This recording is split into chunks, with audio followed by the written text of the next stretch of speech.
Hello, ladies and gentlemen, and welcome to the Apex Trios Kill Race here on the Console Gaming League on this fine Saturday. I'm Corbec. Unfortunately, my co-caster Llama having a bit of connection trouble, so he may be joining us later in the broadcast. I certainly hope so, but for now, I'll have to do.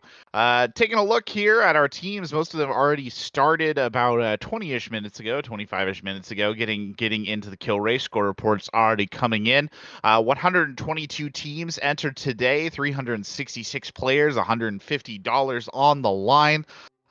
Teams from all over the EU and the NA playing at the same time today and reporting their scores at the same time. We'll be doing 3 hours, well, more like 2.5 hours now, with a brief break in the middle of that time period for teams to, collect their scores, take a moment to get a breather, and generally just compose themselves. Right now, you're looking at Arc Flash in the top left corner, NHG Alpha there on the right-hand side, Vital Signs on the bottom left, and then Cracked there, rounding it out on the bottom right. All these teams having a relatively interesting day, a couple of rough matches for some of them, but most of them dropping back into the arena now. You can see that Gibraltar pick coming in there on the top side for Alpha. Intense Gibraltar skin, really, and of course, great Pathfinder skin as well. So, running the Gibby, the Lifeline, the Pathfinder, maybe not the most surprising thing we've seen, but it's interesting that Pathfinder is maintaining his place in a lot of these rotations, despite the nerfs that came his way, a lot of the changes that people were not too happy about with that particular class, the cooldown increase on his grappling hook, creating a lot of problems, a lot of unhappy Pathfinder mains out there, and justifiably so. In the top left corner, Arc Flash, who are mysteriously running in Korean language for whatever reason. I believe that's Korean, and somebody in the chat can correct me if I'm wrong. Are running the Pathfinder, and I'm sure they will, actually, in hindsight, are running the Pathfinder, the Wraith, and the Lifeline there. So a combo perhaps not too bad. On the bottom left corner, we see the Pathfinder, the Wraith, and the Watson, which is a really interesting choice, considering that this is obviously a more offensively minded game style than your usual kind of survival in the Battle Royale format, where Watson really tends to shine. Meanwhile, in the bottom right corner, speaking of interesting picks, everything just completely off the rails there. A Bangalore, an Octane, and a Bloodhound. So really forsaking the meta is Cracked. And trying their best, I guess, to live up to their name of being cracked, as it were. I can't ever read the name Cracked without thinking of the like online website, magazine, whatever it was. I feel like that was my significant portion of my college years right there. Spent reading Cracked listicles, I believe is the scientific term. I'm not really sure. Anyway, taking a look here, seeing if there's anything interesting going on. A lot of these teams just kind of in the sort of early to mid game of looting, not really hitting any action at all, which is again kind of unfortunate in the kill race, right? Your idea is that you want to get hot, heavy, quick, see what you can get action on, but not really anything coming in at the moment here. Thank you all for joining us today, by the way. Do appreciate it. Thank you for your Twitch Prime subscription, Skate. Much appreciated as well. Skate Action DJ, one of our premier casters, handles our production as well. So thank you, Skate. Much appreciated. Our producer today is Swift. He's handling all of the camera work and the transitions, so thank you for stepping up there into the gap as well. Now, action coming in on a couple of our screens. Bottom left-hand corner, you see Vital Signs there, engaging in a bit of a firefight, which they will emerge from, I think, relatively unscathed. Meanwhile, in the top right corner, just a long distance, couple of shots there coming out from the boys at NHG Alpha. I don't think they got much value out of it, but they are trying. The kill is pretty low across the board for all of our teams. You see the one in the top left corner there for Arc Flash and HG Alpha with 1, and in the bottom right-hand corner, bottom left-hand corner, 2 for Vital Signs. So, not the most impressive thing. Really aggressively using those drumsticks as Arc Flash, perhaps trying to drum up a little action over there. So they can get something. Of course, our last kill race, if you were following us, was a duos tournament. We were on Kings Canyon, so a little bit of a different setup, a much smaller map, all things considered. World's Edge, very big. Makes it a little bit harder to find your enemies a lot of the time, and I think maybe that is kind of what we're seeing here with these teams playing a little more slowly, perhaps, than we would expect. Just taking a look at NHG Alpha, still using that triple take there, does have the choke on it, so that is good news there. A lot of damage can be dished out. Might have a contact here, actually, and the Pathfinder will rotate quickly across. Again, having to contend with that long cooldown, though, over 30 seconds there, which is unfortunate when we consider we use those Pathfinder kind of movement abilities for those short distances as well. You know, when we had our last kill race, it was right on the back end of a lot of those Pathfinder changes, and we saw there were a lot of Pathfinder players who were still in the mindset of using those grapples for sort of short range movement, and we're quickly realizing that they just couldn't do that as effectively as they could. Meanwhile, in the top left corner, Arc Flash in a little bit of danger here. We just saw a ping come out there. It looks like Fabinator got scanned by it. Not enough that really upset him too much. He immediately repositioned to a high ground there and is just going to hold that out. Our leaderboard can be found on our website if you're interested in keeping track of that. We will obviously be... Oh, scanned again there, Fabinator. So pulling in the Lifeline package right now, see if he gets anything out of it. Almost feels like a bait attempt there to see if he can just draw someone out of cover. We know there has to be a Bloodhound in this area somewhere. Pathfinder moving up, trying to engage. Looks like a Caustic here as well. Somebody down right there. In comes the Bangalore smoke. They'll try and revive the team. Not going to do anything against that site, though. Allows them to see perfectly through all of this. There goes the Caustic gas almost immediately. Didn't quite get the knock yet on any of the people in the room. There we go. One shot down with the EVA 8. You don't see the EVA 8 in action a lot these days, but coming in clutch here at least allows them to get 2. And it looks like they might have gotten a full squad wipe there. Nope. Caustic still around. Trying to engage. At least I now learned what Korean for "you are the new kill leader" looks like. So that's good. Flashing across the screen there.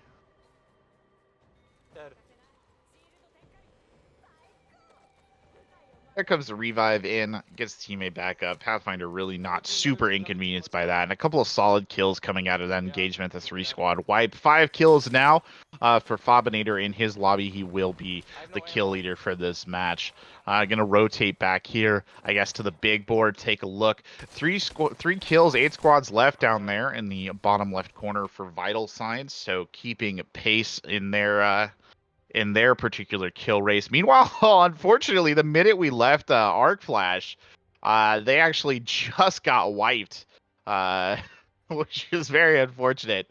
I guess we should have panned away from them because they immediately got knocked out in 8th place with 8 kills across the board for the team.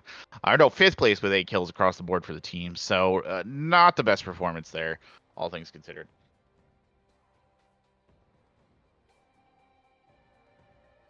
Anyway, you hate to see it, but 7 squads left, 6 squads left in the bottom left corner. Taking kill leader right now is Illumno, or Alumno, I'm not sure which. Taki is alias here as well, backing him up. There is not a lot for them to see. I think they might have an opponent somewhere around here. He's got that Evo shield up to a red already, which is very solid there. And there's the shots coming in. Easy knock, all things considered. All this Bangalore smoke, though, creating a little bit of a problem. I think they thought they had somebody in the container room there. They do not. They're engaging over the top hand. There was a Mirage. It is done. One last member down, and that will clear it for them. I don't know. Maybe not quite. Somebody else might still be lurking around here, though I definitely count 3 kills there. So that's interesting. Meanwhile, back over on the big board, 7 squads left, 1 out for NHG Alpha. Not a lot of luck there. Bottom right corner, Crack now up to 4 kills with 8 squads left, so doing good. Not quite good enough. Bloodhound ping coming out there, seeing if they can pick up anybody with that. They cannot. So they're back on the setup. Keeping it moving.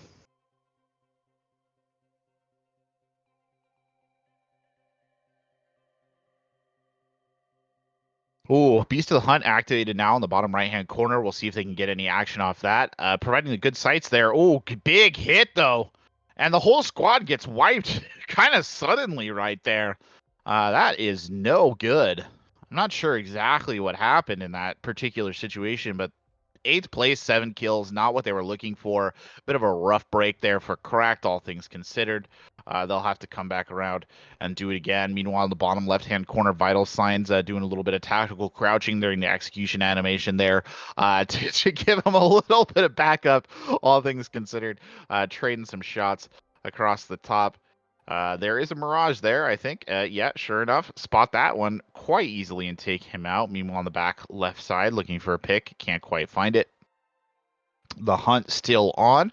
Top right-hand corner, still a very slow game there from NHG Alpha. Really looking for something.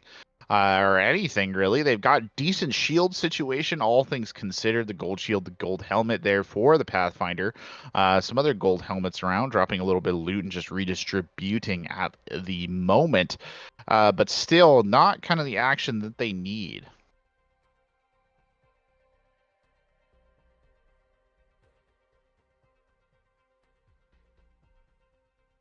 Taking a quick look here around the arena, as it were. NHG Alpha scanning for targets on the high ground. We'll throw out the zip line there to get a little bit more elevation help with the scam. 4 squads left, 8 kills in the bank here for Vital Signs. And I think we'll get a little bit close up and personal with them and watch how they close out this round. Dipping into the ring now, getting what they can out of it. Immediately going back in for the healed again. The red Evo shield here, absolutely critical at this stage. Doing a lot of work for them.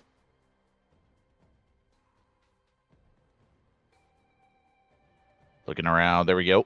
Dropping some shots in. Oh, a bit of missed hits there, actually, to be honest. Unfortunately, a little bit of rough accuracy, all things considered. Good shots coming again. No, not really. Can't find the target. Trying to put those rounds in from the R301. Just anywhere that the enemy isn't at this point in time. They're actually going to push up here and engage, though. Mantling the terrain a bit, closing in, trying to get a little bit more. Oh, shield's getting shredded right now. Good shots there. Sinister Tokes, unfortunately, going down. Don't know who that is. Just thought it was a funny game there. Gamer tag. The way I said it made it sound like he was somebody of import. He is not. At least not in the context of this. I'm sure he's a lovely person. The ring has moved, though, so they are going to have to shift here, and you can see them already putting kind of the walk on. They do, I think, have the Pathfinder zipline in their pocket should they choose to use it, but it looks like they're going to go just on foot for this one.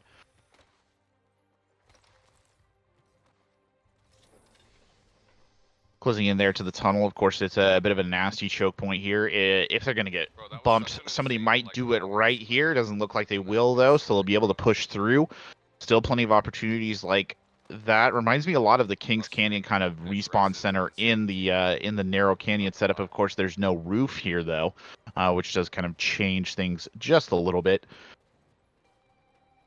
They have the Wraith Portal as well, so the option to scout, if they so choose, is in there, and there is the ambush, of course, waiting for them. They'll throw a couple of shots back up there, just need to get out of the tunnel mouth now. The longer they spend here kind of trapped like this, the worse. And actually, Wraith going to back up and hide around the corner. Illumno obviously has the best position there to get out of that particular situation. Still a little bit rough. We'll take the zip line up to the high ground almost immediately. Caustic traps all over the place, as you would kind of expect by a team that had time to get its defense set up in this particular area. And of course, given the nature of the kill race, oh, big bodies coming down the stairs right there. Taki gets destroyed. That forces Illumno to pop to get out. Still does have the portal if they choose to use it. I'm not sure the most creative means that they can get out of it. They maybe, nope, Taki's already down, so no luck there. Oh no, they've lost the Pathfinder as well. Zalius getting taken out. Now it's dropping down to the bottom here. Illumno, the only one left in the fight. Zalius still around. The Gibraltar pushing with the Bangalore. Not a lot that Illumno can do, and it was valiant, I think, at least to try and hold off that long. Unfortunately, won't get any kills out of it. And that'll be the finisher right there from the other Wraith. So that is an unfortunate ending to that particular run. And we'll take it back out to the big board right there on that note. As scores come in off our leaderboard, I should say we'll probably be updating the teams that we're watching here. That was a second place finish with 23 kills, so I mean not bad in the style of the kill race at all. Actually, a really solid round. Definitely could have used those points from the first place finish, but not essential there. 23 kills, one of the better runs we've seen so far on the stream today, all things considered.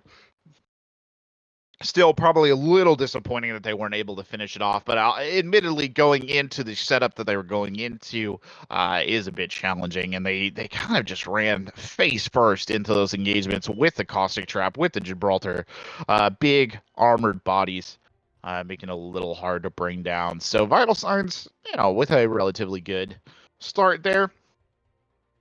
Looking across the big board here, it does look like Arc Flash maybe just finished their run a little unfortunately at ninth place.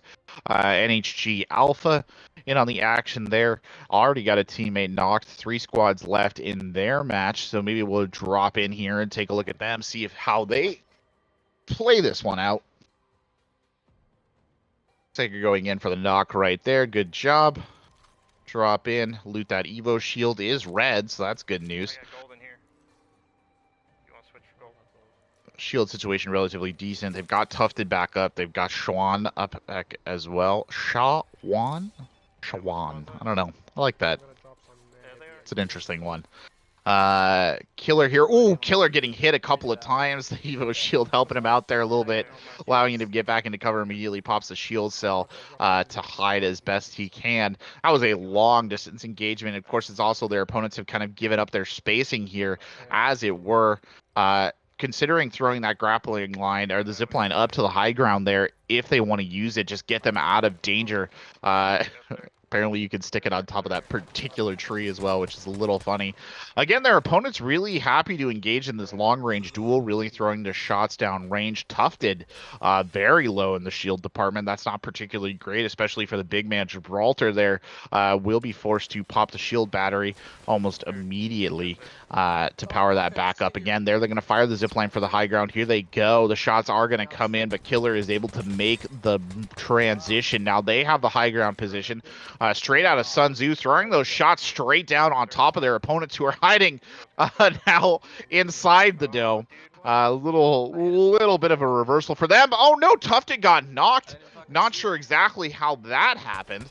That is very unfortunate. Killer on this Overwatch position, able to get a couple of shots back in. Looks like Tufted immediately brought back into the action. Great positioning from Killer. Good shots coming in on that scout. Getting some decent damage off the top side. We saw the gold shields there as well. Is it just 2, right? I think it's 2. Rotating around the action, outside edge, pops the shield cell there, takes everything back up. This high ground positioning good for them. They are in the ring as well. There are their opponents, though, who have managed to get back up to the ring. Killer taking a couple of hits, has to rotate, pops the shield battery almost immediately, has to get everything back to full. Rotating around the outside edge, just trying to pull in the flanks. Airstrike coming in, Gibraltar hammering that down. Unfortunately, I don't think they got anything out of it. Now pushing up on the outside edge with the scout, still, even in these close corners. A couple of good shots coming in there, but not enough. See that Revenant throwing out the ability there, just the silence, I think, coming in on that side. Again, great shots here coming out of Killer, but just not enough really to take his opponents down. He will use that grappling hook to clear some space, get right up in this Revenant's face. The Revenant, not a lot they can do there. Unfortunately, not quite able to bring them down. Pops out the R99, just goes for the blast. They've lost their Gibraltar here, and they will take the championship. Unfortunately, not on screen, but still well done regardless. Good win for them. And I'll be interested to see what they get in terms of their pure kills here as we pop back out to the big board and see where our teams that we're monitoring are at.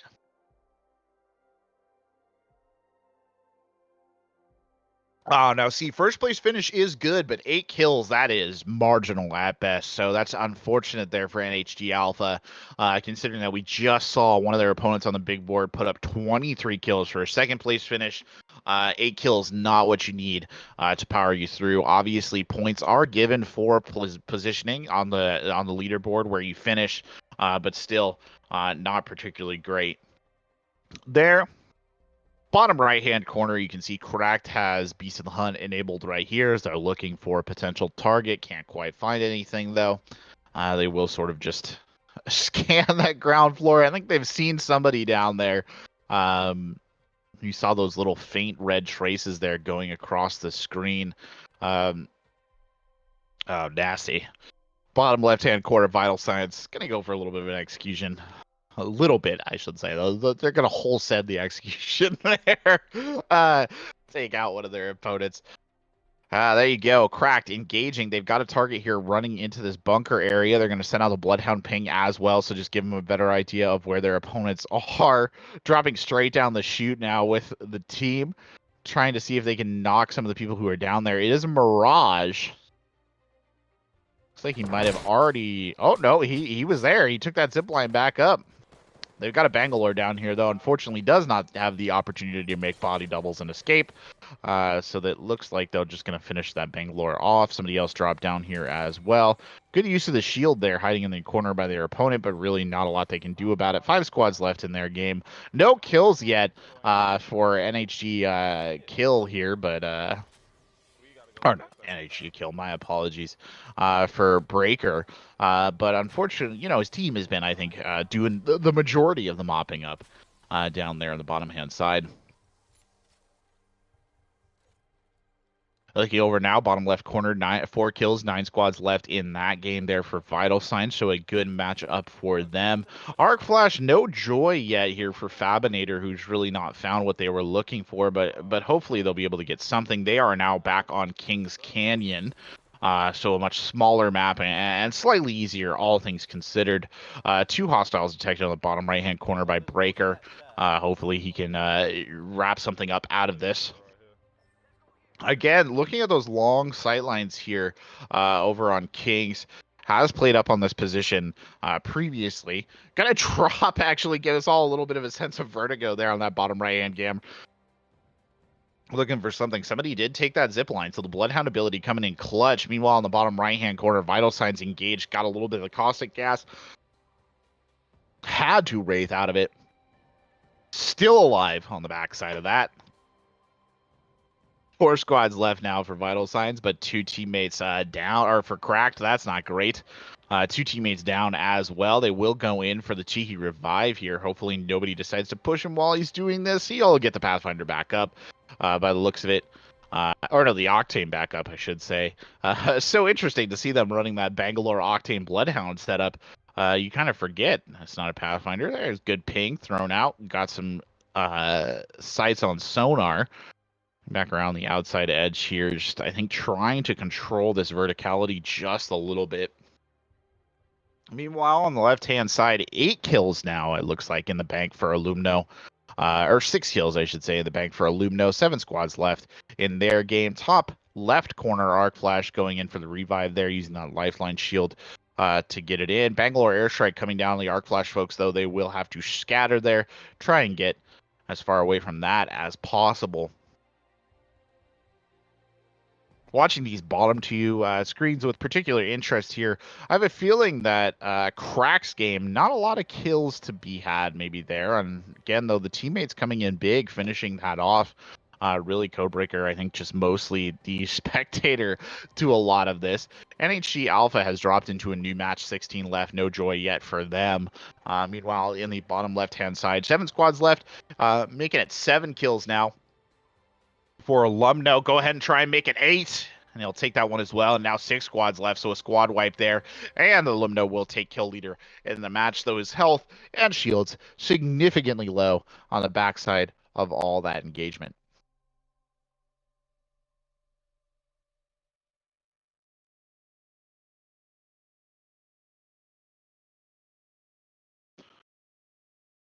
Watching back on the main screens here, a couple of good shots coming in. That sonar again, well done.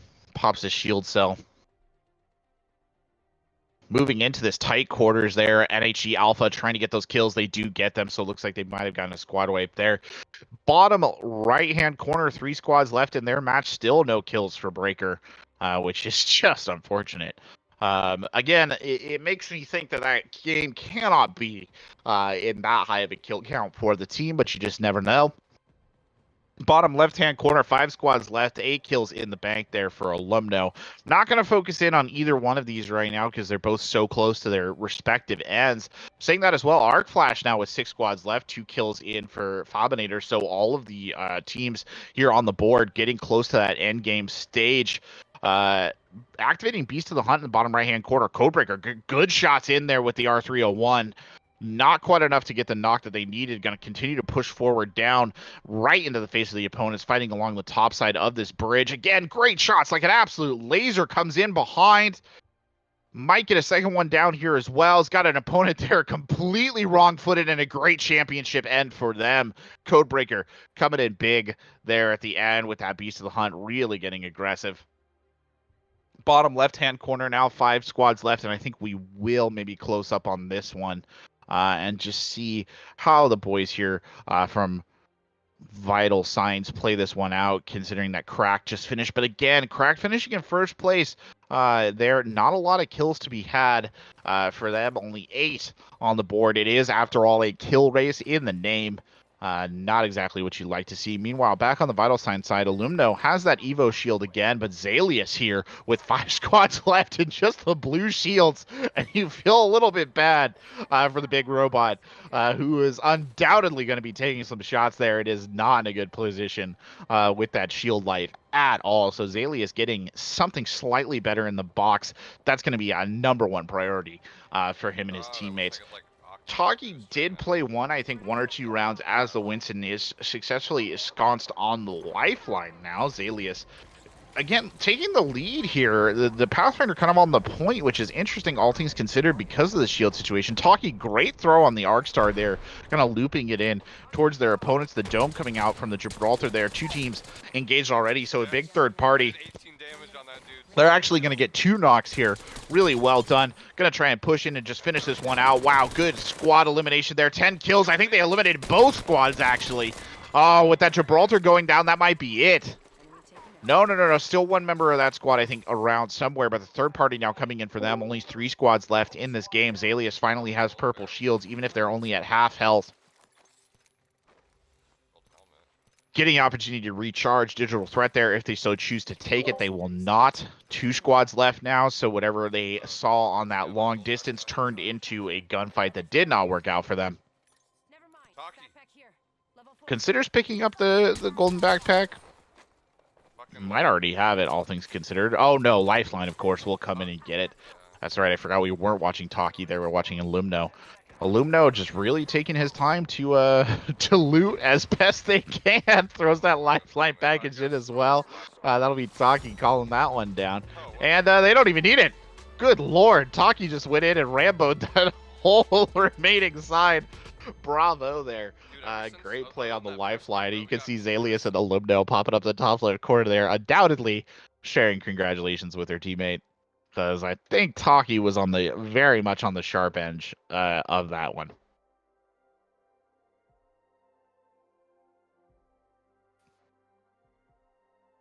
Great. Well, Jay is going to be joining me here. Jay from Apex staff is going to be joining me in the casting booth, given our unfortunate kind of setup. How are we doing today, Jay? Too bad, thanks, Corbec. How are you? Good. How's Just it watching going? some, it's going all right. We're gonna watching some good Apex go down here, all things considered. That's good to see. What teams have you been looking at so far? I've not managed to jump on yet. We have Arc Flash in the top left-hand corner, NHG Alpha on the top right, Vital Signs on the bottom left, and Cracked on the bottom right. So these teams probably gonna, I think, get shifted around eventually as our leaderboard gets updated, as you're aware, Jay. But that's who we have on the deck right now. Currently, Arc Flash really, I think, sitting on that top left-hand side with 4 kills, 4 squads left in their match. Kind of getting locked out a little bit by the ring here. I'm a little confused. A little confused by the nature of that ring placement, if I'm being honest. I don't really understand what's going on. Hang on, man. Sorry, I'm really sorry. My it's really laggy for me at the moment. Let me just try and sort it out so I can catch up with you. I've just Yeah, no worries. Technical difficulties are the name of the game here, so. I just. One of these days, we're gonna get that technical difficulties graphic with one of our staff members just tied up in wire somewhere. It'll be a lot. With his It's camera. volunteering, isn't it? Yes. Can't wait to see that photo of you, Corbec, holding up a Unity sign. You or Swift? It's got to be one of you two. It will be. You know, our apologies for our technical difficulties. Great. It's gonna be the envy of everyone out there. You know, it's interesting to see we've got this Bloodhound Bangalore Wraith. I think now they've switched back over to the Wraith. Oh no, it's still Octane. Bloodhound Bangalore Octane combo in the bottom right hand corner. Jay, I don't know what to make of that. I've been trying to puzzle that one out.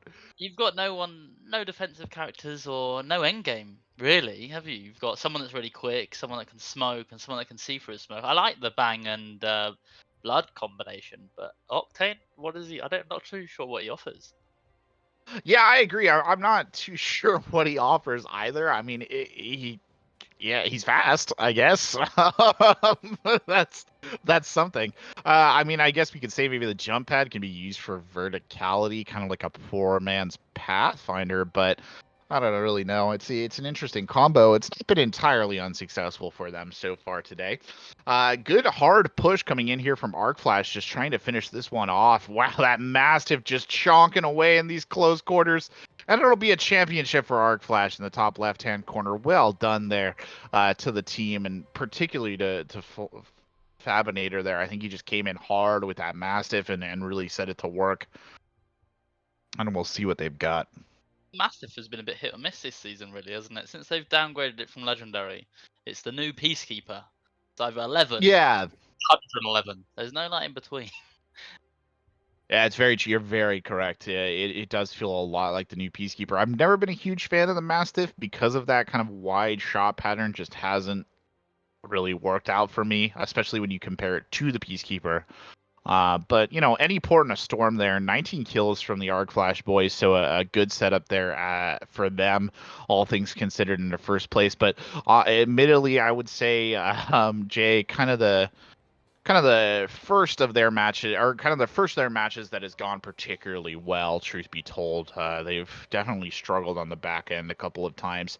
Meanwhile, in the top right-hand corner, and I know that you can't necessarily see this right now, Jake, because you're having trouble loading in, but let me tell you, NHG Alpha, three kills, 3 squads left right there. Obviously, I think they have a bit more than 3 kills, but they are down a team member. I'm actually going to pull that one up kind of on the big board here, and we'll take a look at that and see if they Tufted and Killer can play this one out. Tufted does have red Evo shield, so there's a little bit of help there for him. I think the red Evos had a big buff unintentionally with gold changing from quick heal. I don't know what you think. Yeah. No, I agree 100%. Just the extra shield does probably compensate a little bit for the changes to the quick heal gold. I don't know. It was probably a valid change that came down the pipe, but I don't know. It's interesting.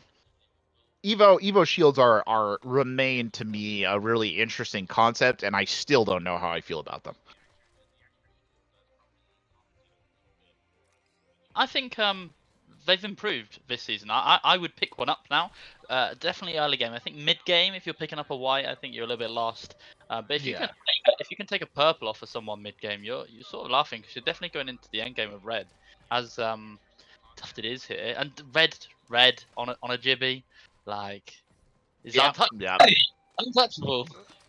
Yeah, it does. It does make him a lot harder to kill. As you can see, Killer getting bumped there for a second by a squad up on top of the tower, putting in a couple of shots there with the flatline. Interesting weapon choice, actually, to be honest. I guess with the select fire, the flatline kind of can be a poor man's scout, as it were, but they're actually going to rotate right back. Killer just running away here. Tufted, I assume, following him. I think they're going to try and use the zip line to come in on a different side. And sure enough, they're going to rotate through. Wow, they are taking the long rotate through artillery base. And And I don't know if you can see this one yet, Jay, but this is a question. This is a questionable choice for me because they're going into the interior artillery underpass to kind of get a flank on the tower. But usually, I would not be encouraged to put myself in such tight quarters if I'm pushing in with just 2 people. Especially with the characters that they've got. They've got Parfy, they've got Jibby. You know, Jibby requires to be outside for his ult, and Parfy likes to swing away. If you're playing with Caustic inside, then you can understand that. But be interesting to see what they do here. If they're just going to hold inside, or if they're actually going to try and third party it. It might be that they just hold inside. Nope. Even as I say that, they open the door and they're going to start pushing out here.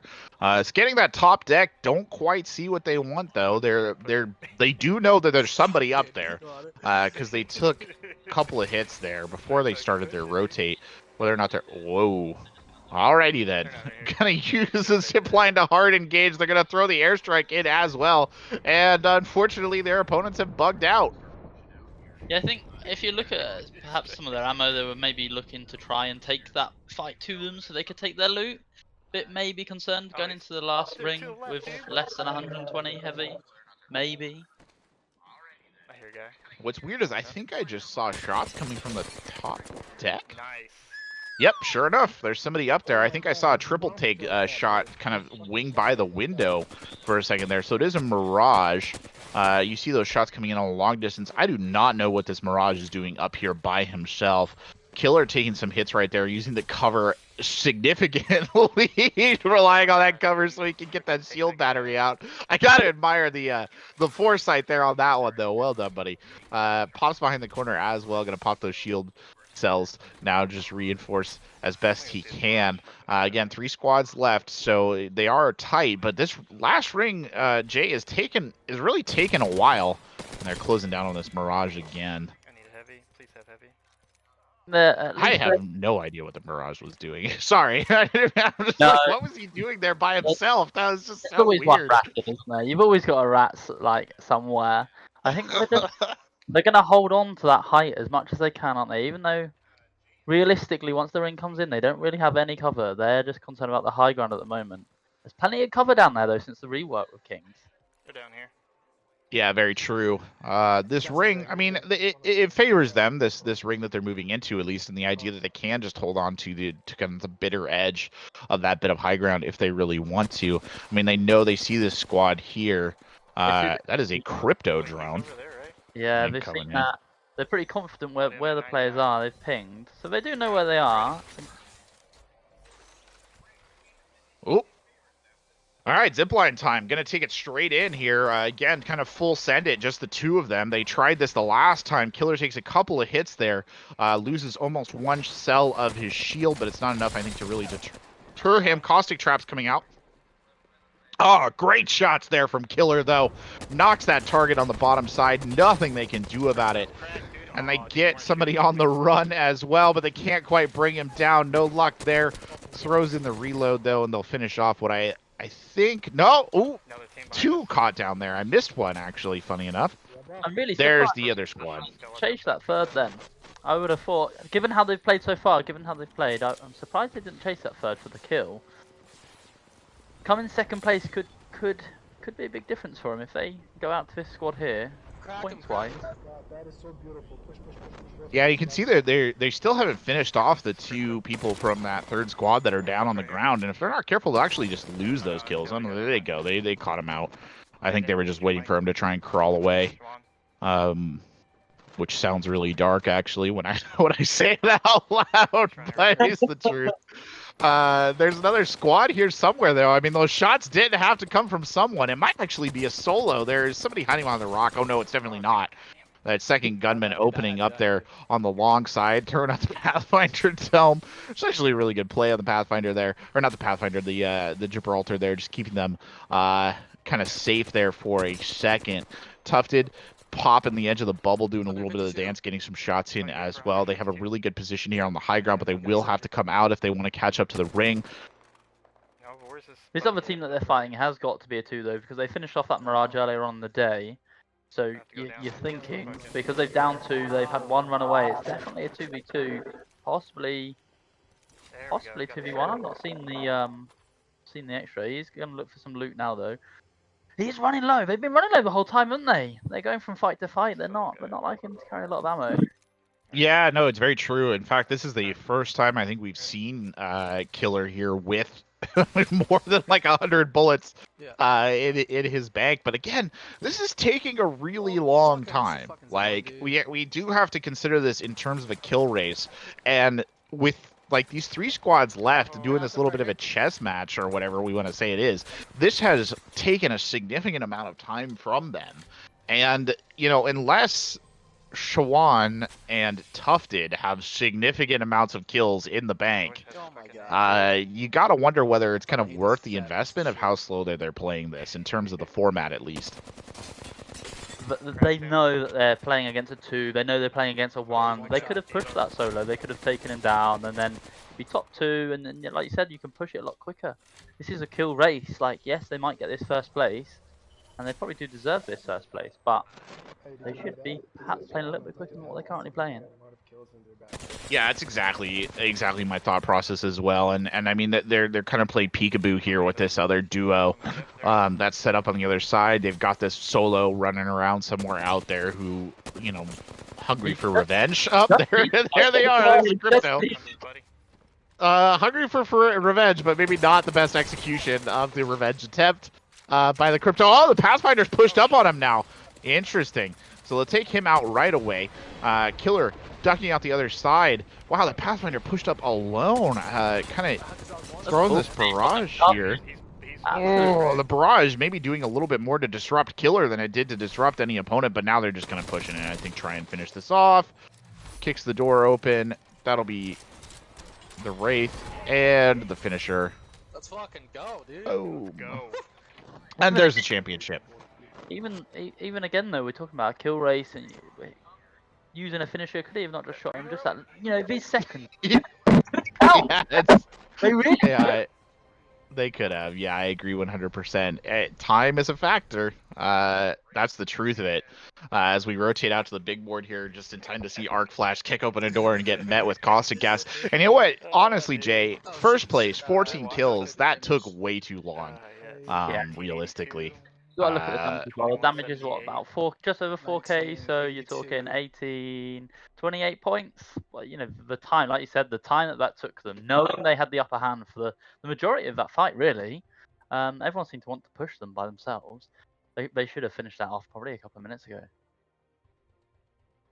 Yeah, well, they got the win. And Fabinator just destroyed somebody with a massive there in the top left corner. There's a lot of Bangalore just kind of get absolutely wrecked. They might have finished off a squad there. Actually, 6 kills for Fabinator here, so he's doing pretty well. Still, you know, when I've asked one of the people who runs Arc Flash why they're in Korean, but we don't have a good answer. Maybe they're learning Korean. Maybe that's like their challenge for lockdown. They're like, I'm gonna learn Korean. And maybe that's what they wanted to do. That'd be impressive if they've learned Korean during lockdown. Yeah, perhaps. Perhaps it is the lockdown language. We know, we are aware that there are some issues with the leaderboard. Don't worry, we're working on updating that. We're using the score reports form through our website, kind of for one of the initial tries here. Of that particular system, and we're hoping that we can transition over to it, I should say. So do keep in mind that may explain why we're having a little bit of technical difficulties. It's kind of the first day out for that. We'll probably have to have a couple of iterations of it, I think, before we fully lock it down. Bottom left-hand corner, though, first place finish, 20 kills there for Vital Signs, so that's a really solid round for them. Yeah, nice. You know, Jay, wow. I'm just curious to hear what you think about the fact that Pathfinder is still so popular. See, I'm a Pathy main, so I will sing his praises all day. I think it hurt deep when they changed it, but I think you look at everyone else. You look at Loba, you look at Wraith. Everyone else is around about that time, and you know it probably as much as all the Pathy mains will hate me for saying it, it probably is fair. But I think endgame and getting height, Pathy is still majorly overpowered, because you look at Loba, you look at Octane. Not many people can get the height that Pathy can get. He can change the game for you. He can win games just because of the height that he has. Yeah, fair enough. Yeah, it's very interesting indeed. The way that they've kind of changed that around. Popping in here, kind of taking a look at this bottom right corner. That's cracked there. 9 squads left in their match. Just doing a little bit of looting. Top left corner, 2 squads left in that arc flash game as they're trying to finish it up here. So let's just drop in on them for a second and see how they finish it out. Also see, if we can learn some Korean pictographs. I don't know. Yeah, I'm sure we can pick up a little bit of Korean from watching these. Maybe. Like, if I remember rightly, the Korean bottom right at the moment says R99.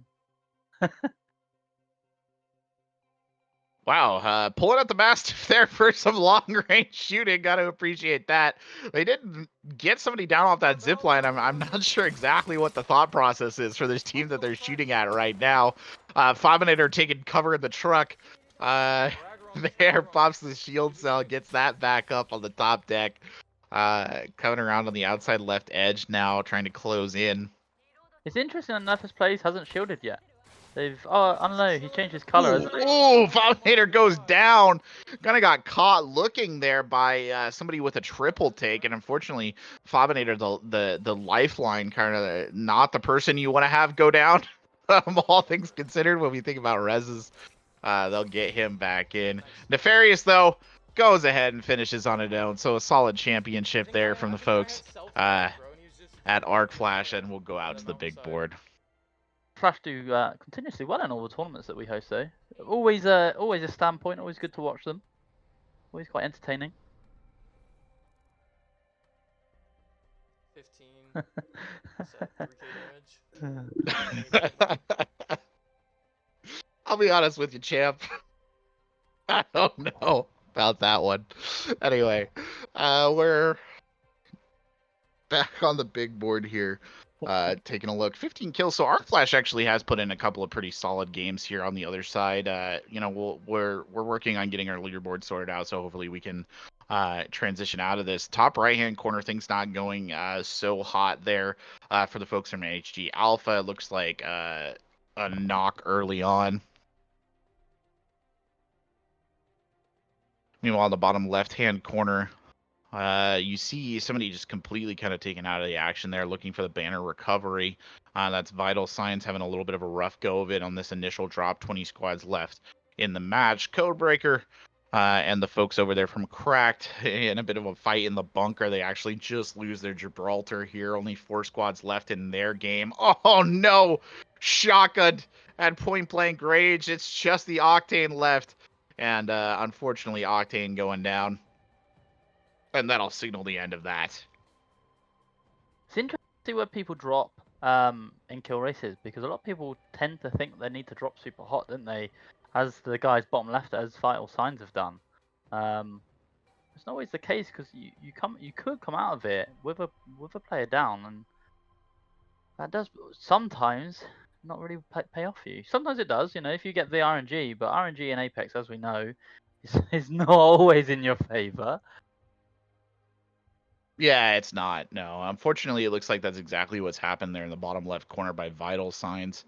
They are managing to bring the Wraith back in, though.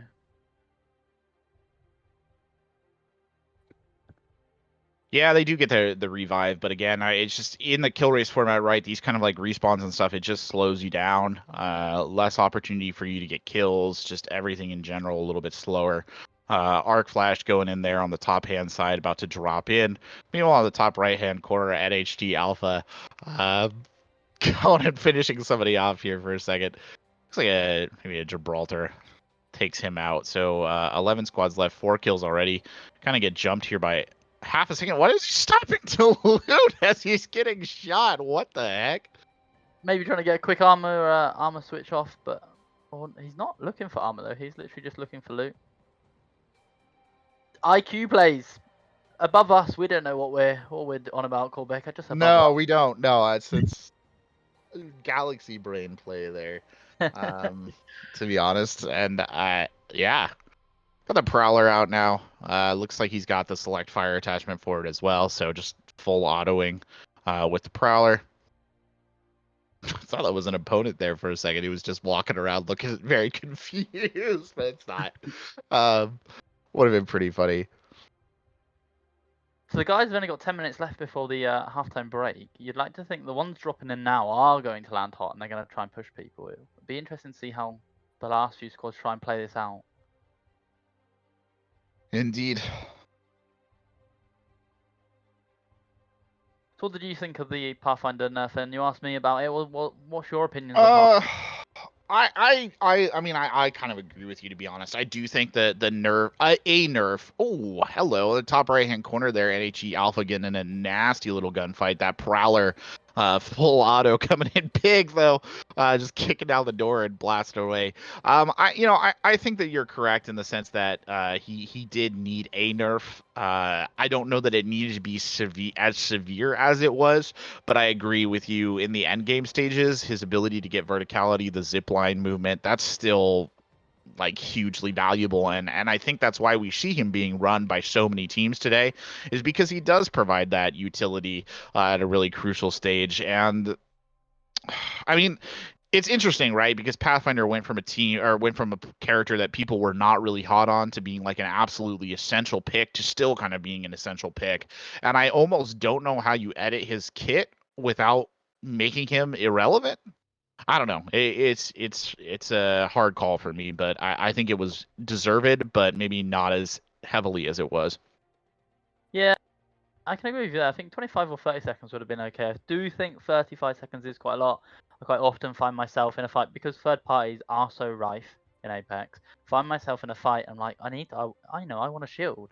I just want to just take a step back and take a moment. And you go to grapple, and it's like, yeah, 11 seconds, and you're like, what? Well, 11 seconds still? I feel like the last fight was about an hour ago, but okay. So I feel parties perhaps go down a bit more. I think people are having to position themselves a bit more. I think maybe you're seeing the higher quality players playing Parfy now because he isn't that player that can just disappear. He can't just grapple himself away. You can't just grapple a push. You have to time your pushes correctly, pull back correctly and all that sort of stuff. Yeah, I think that's very valid. I mean, it definitely forces you to focus a lot more, I think, on ability cooldown than a lot of Pathfinder players used to do. It makes it maybe more of a hard utility skill that actually requires like a lot of thinking as opposed to just every 12 seconds you just have to grappling hook and fly around, go full spider bot on here. But yeah, no, I agree. Vital Signs have got about 6 minutes to jump into their last game. Be interesting to see where they land bottom left. Yeah, I'm not. It'll be interesting whether they go. Yep, they're gonna go straight in for. All right. I don't know if that necessarily counts as a hot drop, but they're going for it. Straight into the portal there. I mean, they're gonna have teams with us. That's gonna work, and then if it doesn't, they can with the new door in there, they can just jump straight down if they want to. No one seems to have come in with them though, which is a bit Yeah, I was just gonna say. Oh nope, there we go. Dam is starting to come in now, so somebody has joined them down here in the underworld, and it looks like they're gonna make quick work of whoever was foolish enough to chase in there after them. Quick work indeed. Gonna get around the corner with the alternator and just cooked them. A little bit of help there from the Pathfinder as well, and certainly they'll have enough loot in here that it's a not hard. Yeah, they're gonna have to push out pretty fast and try and find someone. It's the same for the majority of the teams we're watching at the moment, though. You look top left, they've got 10 squads remaining, and there's 5 minutes left. Bottom right, my Korean's not the greatest. And then top right, yeah, fair enough. They've got 5 squads, so they should be able to get their game finished if they're going to go for the dub, as long as they're aggressive enough. Our halfway break also starting to come up soon, ladies and gentlemen, so we will be taking a brief break here, let the teams kind of get their reset in.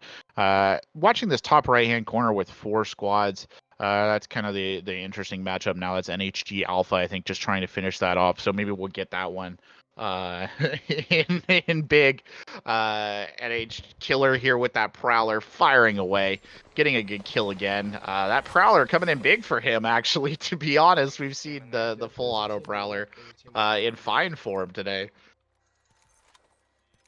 I don't know about you, but I rate the Prowler over the 99 these days. I think after the 99's Ooh. nerfs, I think automatic Prowler, I think is definitely an option you should be taking over the 99. Shove both sides, pop your bubble. Yeah. I mean, I guess, right, obviously the difference is you do have to find the select fire attachment for Yeah. the Prowler, and then it's just a Rarest whole... thing in the world. What the hell? Why would any human being create a 3-burst submachine gun? I don't know. The worst is when you picked up a select fire and you forgot to change it and you're like, yeah, I'm gonna go around this corner, and you press it Yeah. and you burst and you're like, oh no. Get a couple of good shots in there. Killer can't quite get the finish. Does have 8 kills though, so is the kill leader of this lobby. Oh, there's a Mirage. Good use of that. Ult. Oh, caught in the ring though. That's a little unfortunate. They have lost their Gibraltar here as well. Tufted is down. Shawan and Killer both in the ring. They're using that med kit. They're trying to finish off this Mirage who has the self revive, so not a lot of choice there on what they could do. Now really need to get moving here. Looks like they might stop and pick up the banner. Out come the boxing gloves. They do help you run faster, as everybody knows. Oh, was that? Dude, Laz, freaking come on. Yeah, man. it was. I think I was just as so you got confused me, as man. Killer there for a second, because they're in the ring, and one of their opponents just came walking by, like, completely oblivious. They're gonna throw out the auto revive here, and oh my lord, is Killer actually gonna get this one off? I think his opponent's probably too worried about medding himself to worry about what Killer's doing, not realizing he's got a gold bag. Well, okay. Killer's back in it. Gonna get this med kit off as well. Gonna push up into this canyon though, which is a little scary. Shawan reviving as well. So despite that kind of weird getting bumped right there at the entrance to the canyon, it hasn't actually set them back at all. That's kooky. That was a strange series of events. I'm gonna be honest. I think as well his opponent died to the ring, so maybe it was his last stand of I'm gonna take you out if I'm gonna go out. Oh, that's really unfortunate if that's the case. I hadn't thought about that. Not Nuts. realizing had he had a gold bag. He was lucky enough to have a gold bag then to get himself back up and get Yeah, it. he would have been done otherwise. Yeah, of course. Goose was cooked. 3 minutes. They've Right had, to the ring now. they've had a nice game though. 9 kills, kill leader, going into the last 2. Over there, you mean? Oh, indeed. Yeah, this has been a solid outing for Alpha, indeed. It'd be interesting to see if they do try and res Tufted in. Because Jibby, even though he won't come in with a lot, Jibby and his dome can always help. His dome is quick res. And they're just going to do freaking sit there and What do you? snipe, boom, snipe, We downed a boom, Mirage. Well, I snipe, say boom. we. They downed a Mirage earlier. What do you think of Mirage's buffs? I think they're good. I mean, let's be honest. Like, Mirage was basically, I don't want to say, like, unplayable, but kind of close to it, right? Yeah, just res it, res it. I think with his invis revive, I think he's slightly overpowered. I'm not sure they needed to add that in. But at least they found the last team up in Cage.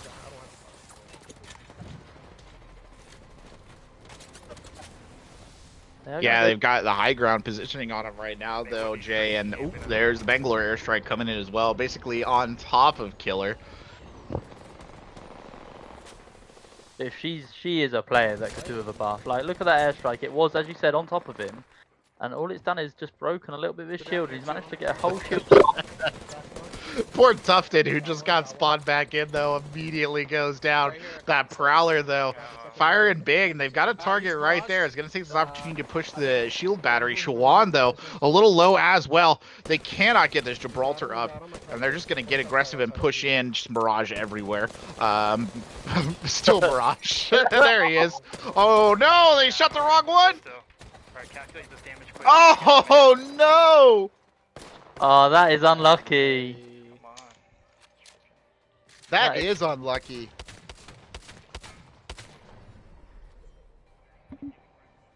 There were just too many Mirages for him to shoot at. Looks like they're good or something.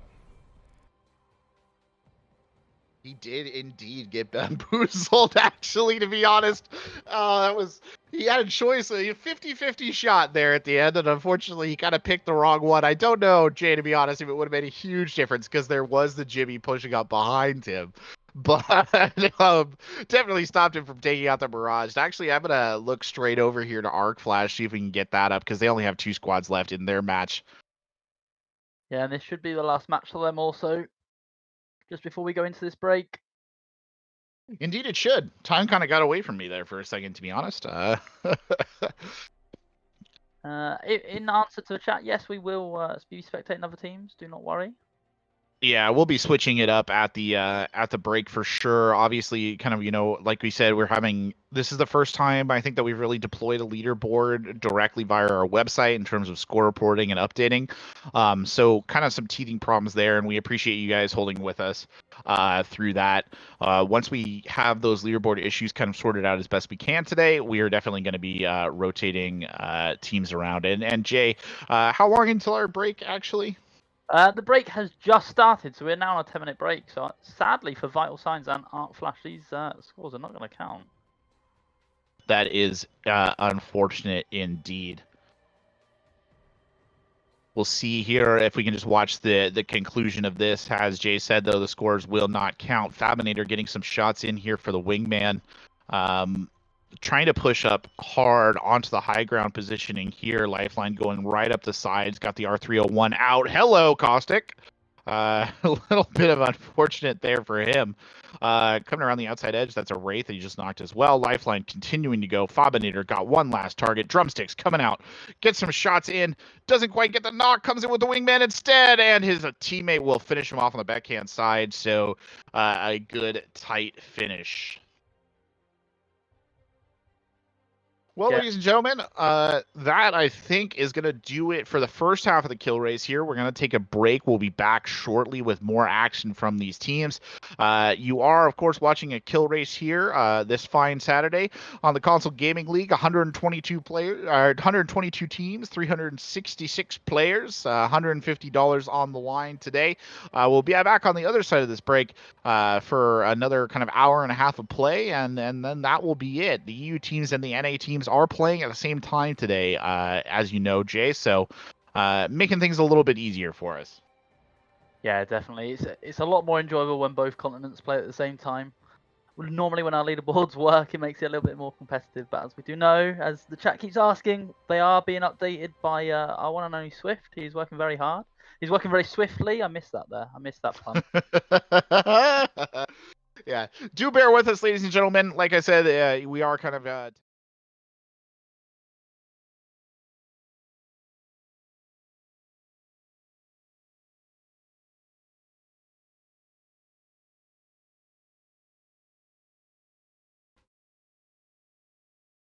Hello, ladies and gentlemen. Hello, welcome to the Console Gaming League Trios Kill Race here for Apex Legends this fine Saturday. I'm Corbec, joined in the casting booth by Jay, who's stepping in to help us out today. We've seen some interesting plays so far. Jay, 122 teams, 366 players, or $150 on the line, and EU and NA playing together. All pretty exciting stuff. It is pretty exciting indeed, Corbec. What could go wrong? Not a lot. Not a lot. I know some of you have been taking a look at the leaderboard there on our website, and as I said before we went into this break, we are working on that. As the first time that we've kind of rolled that system out, so there will be some technical difficulties with it.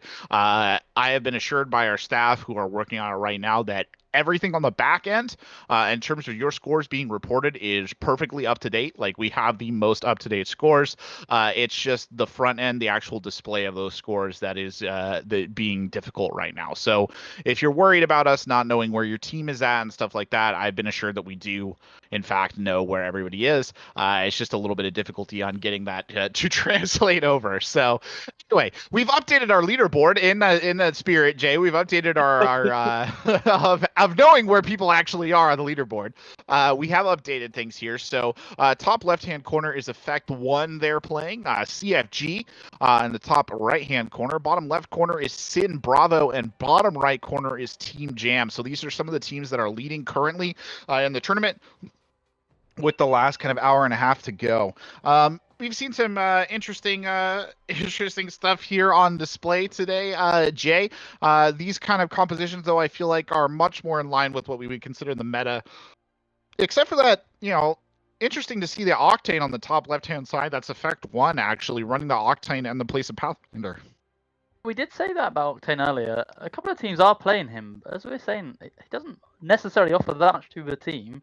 We both feel that Pathy offers more, but as teams are playing him, so they must offer their team something.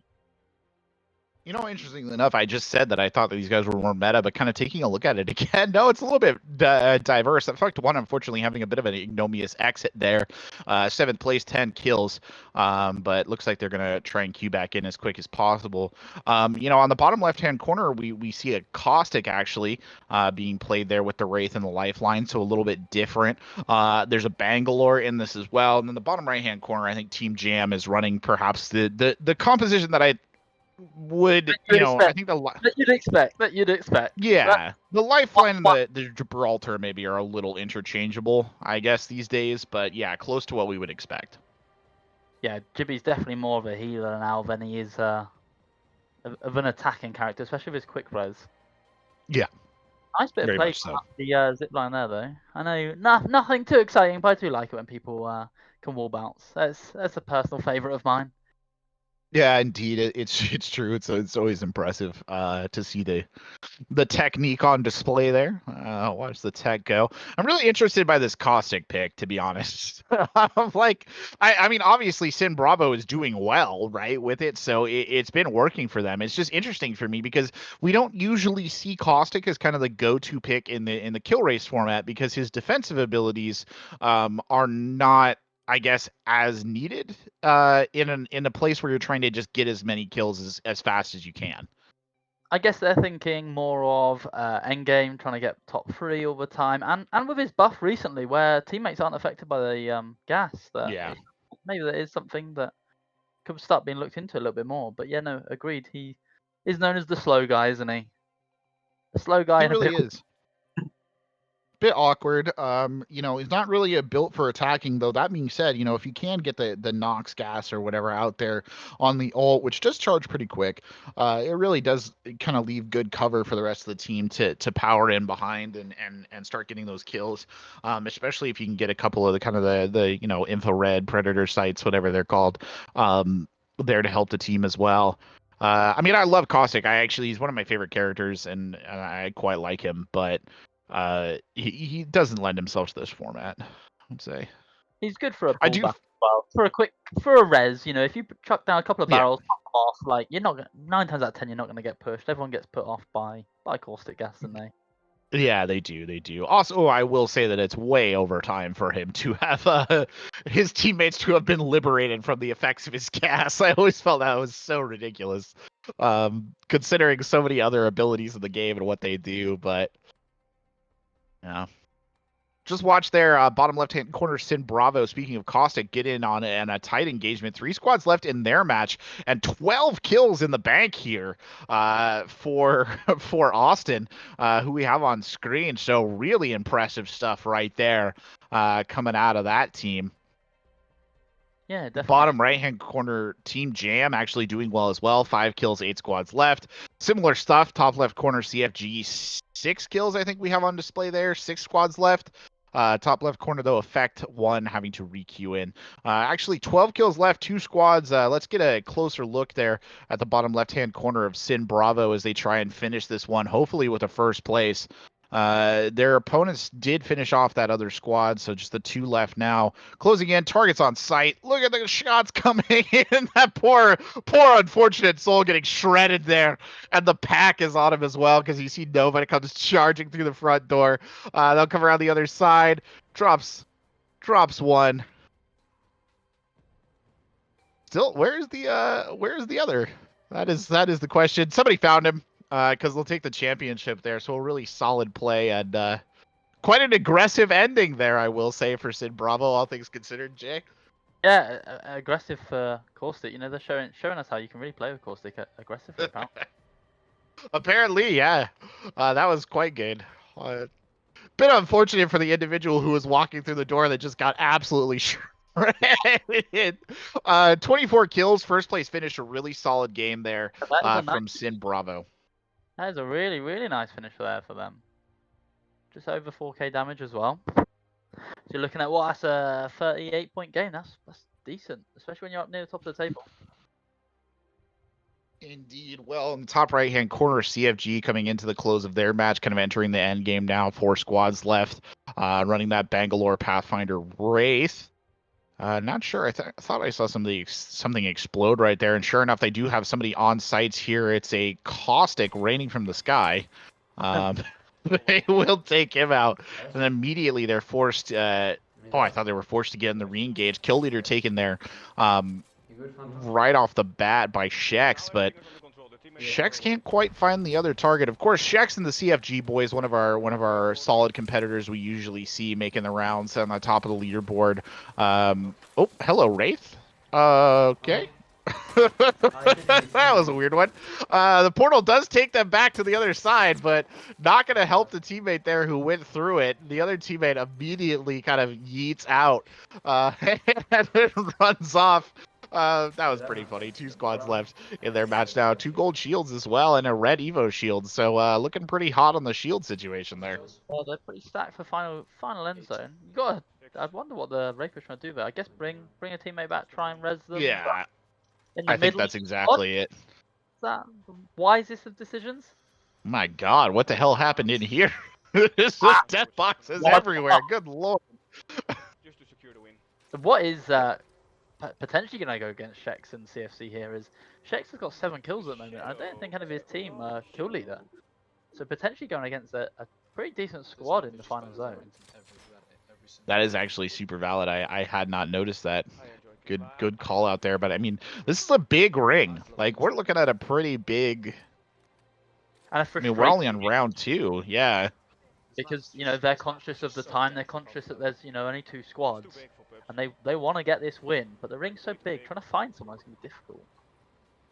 Yeah, we see a lot of teams kind of stumble, right, in the kill race format in this exact position when they kind of throw or when they kind of get a lot of the squads out early and then you're down to this final zone that's just way too big. Throwing out the Pathfinder grapple there, I'm kind of curious to see what the plan is here. I guess they're trying to all the way around. Maybe they've heard someone. Maybe they've had a sight on him. Not too sure, but yeah, I think when the ring is this big, this is where mistakes can come in, just because of the frustration of wanting the game to be over. You're wanting to get into the next game, get more points. They're conscious that realistically they're only playing for 8 points here. 3 points if they can get a squad wipe, and 5 points, and an additional 5 points if they finish first.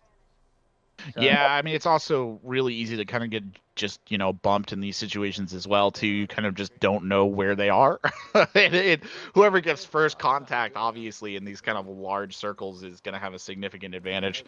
See, a lot of death boxes here as well. A couple of real battlefields that Shex has passed through in his sort of safari of the map, as it were. Yeah, he's literally just taking a nice little trip around, showing he's definitely the best character to have because he has traveled some distance.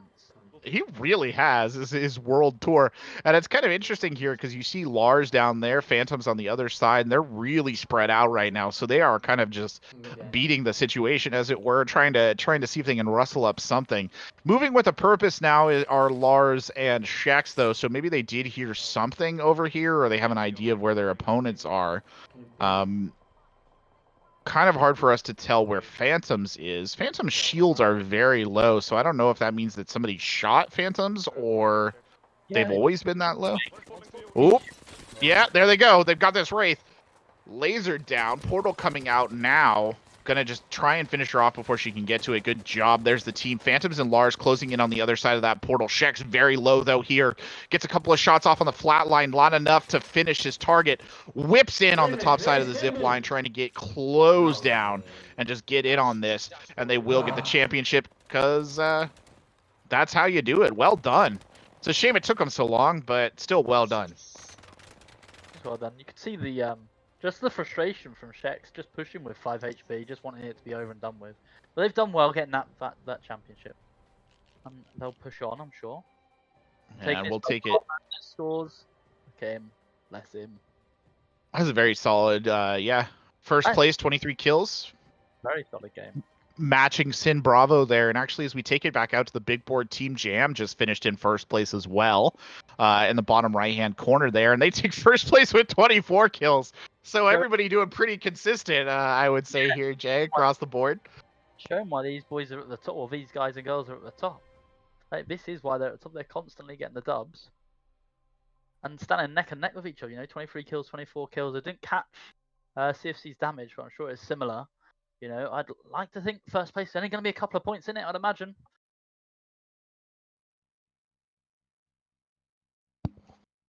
Yeah, there very well might be not that much in it at all. Now you see a bit of an awkward gunfight here.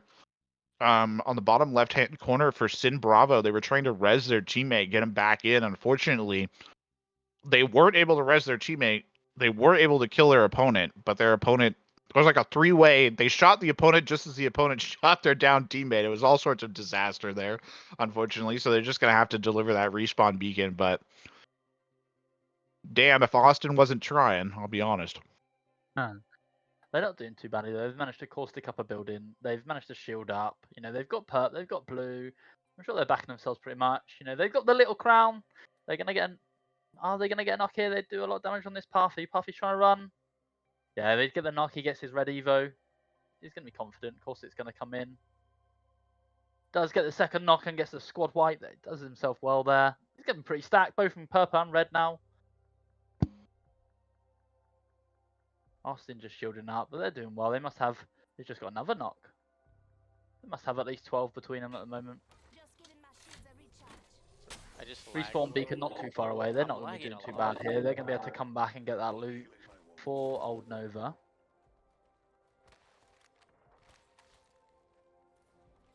Corsic showing why he can actually move quite quick. He's keeping up with Lifeline. He's got some good movement, these guys.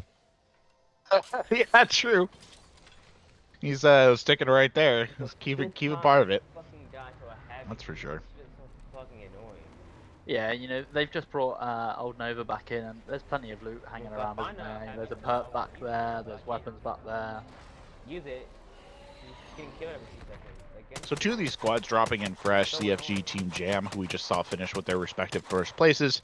Kind of mid-game over here for Sin Bravo, and then Effect 1 closing towards the end game, but only 3 kills to display right now on screen for Twins.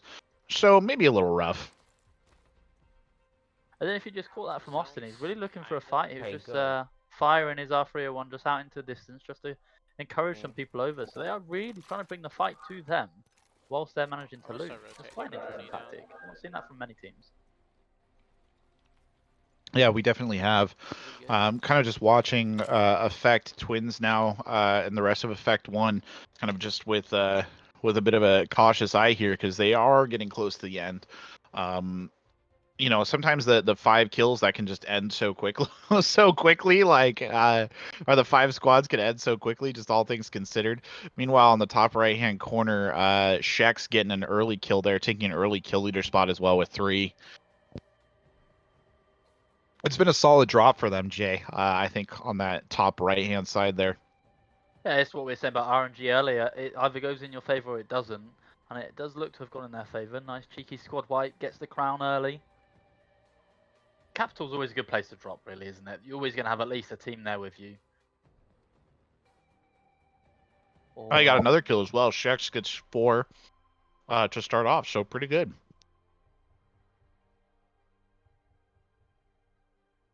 Pretty sure they just sighted a respawn beacon and used 2, so another opportunity for them to close down on somebody. Meanwhile, on the top left-hand side, Twins kind of running the edge of the ring here. His teammate going to get caught in it as well, which is a little unfortunate. They're going to pop that Wraith portal, actually, maybe just try and get out of it. They can't quite seem to outrun the ring, though. Kind of just playing around the outside edge of it right now by the looks of it, Jay. I think they're maybe just playing for positioning. They're just concerned about where they'd come up. Coming through that tunnel is never ever nice. You've got nowhere to go back to. You're stuck in between the zone. Yeah, just try and flank around, get into a little bit of cover. I'm sure they got plenty of meds. They're definitely aiming for top 3. As you can see, the ring must have been an interesting place because top left, you're getting a couple of knocks from the ring, which you'd like to think in a minute will take the squads down to 4 or even 3. which I'm sure is what Effect are after. They're probably after that top 3 spot. Indeed. I mean, you see 11 players left, right? So 5 squads all of them can't be full. At this stage, we know, of course, Effect is full. As they'll finally emerge out of the ring. Took them a while. Lifeline pops the heal drone there just for a second. Mostly, I think, for herself and for Octane. And they're getting shot at, I think, now. I'm not sure if that was a zipline or contrails. Pretty sure it was contrails. From a shot. Is contrails a word? I feel like it is, but I'm not entirely sure. Anyway, they'll engage tight there with the R99, and it'll be actually the Havoc that gets the finish. And they'll just come in. Whoever the squad was that started shooting at them, it's not gone the way I think they expected it to, Jay. No, definitely not. Effect have done quite well. You know, Smitty's been knocked, but Twins is probably going to manage to get off his Phoenix. He's close range, he's got Prowl, he's got 99. Not something you want to be having shoved down your throat, not really. No, not at all. And it looks like is this a third party? This is Mirage here, I think, running around. They'll throw some shots in as well. The Bamboozle, of course, a contributing factor.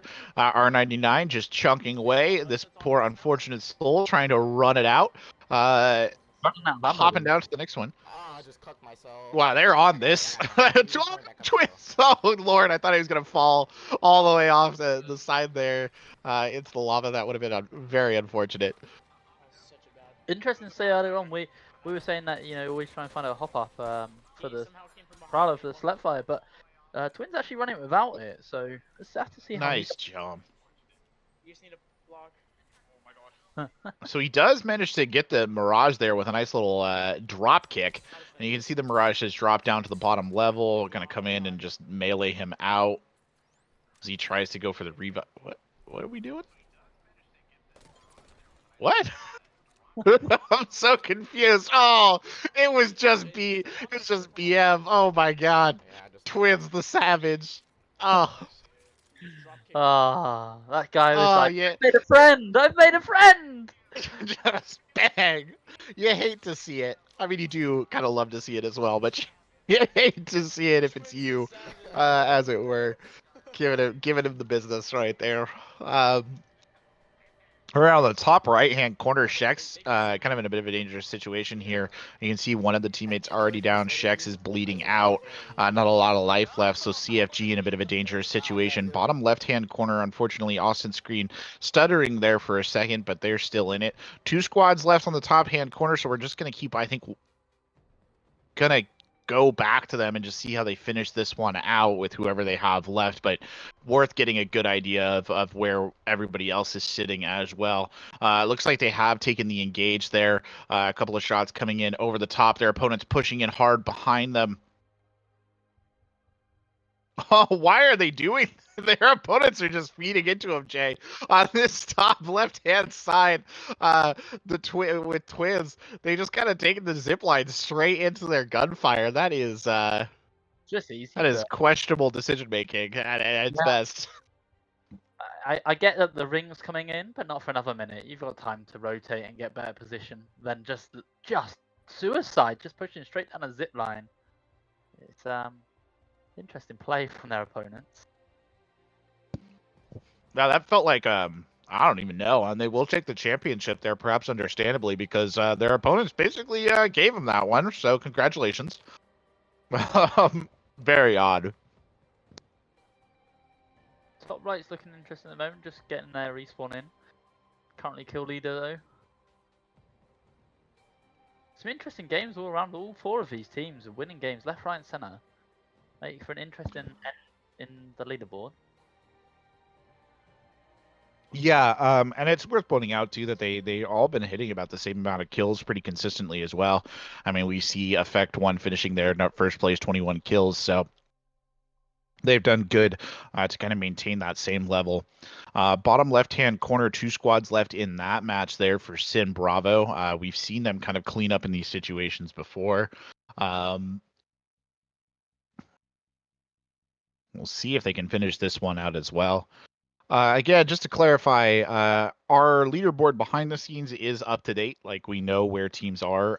It's the struggle to get it to update correctly on our website.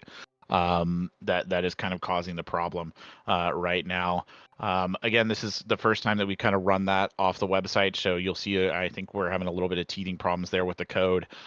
Ooh, good shots coming in, and that's a solid championship finish down there in the bottom left corner for Sin Bravo. Great job done by them. Yeah, that takes all 4 teams. Their last games have all been championships. All of them vying for first place. It's going to be a super interesting finishing for all these guys. But yeah, going back to the leaderboard, like you're just saying, it's we've tried to make it a little bit more user friendly, uploading onto the website. So it will, as you said, have its teething problems. But next time round, that is a big game. Sorry to just butt into myself. 32 kills. Oh, That is massive. that is big points. That is big boy points. Good lord. Absolute kill fest there. Jesus, 32 kills. That is it. That's probably one of the highest I've seen, to be honest. 32, 33s. So yeah, that's really high. That's definitely the highest we've seen, I think, today. Definitely on stream, not sure on our leaderboard stuff on the back end. You see Shex here and the squad. They're coming up towards a big game as well. Shex has 10 kills right now, 3 squads left in that match, so they are doing quite well too. Hopefully maybe they'll be able to wrap that one up. Bottom right hand corner, Team Jam, 4 squads left, but only 1 kill in the bank. It's a little bit disappointing there. It might just be the lifeline. She might have just been doing her job and healing, Puffy, best legend in the game, might have 9, 10, maybe 11. Probably not, though. But, we'll give them benefit of the doubt this time round.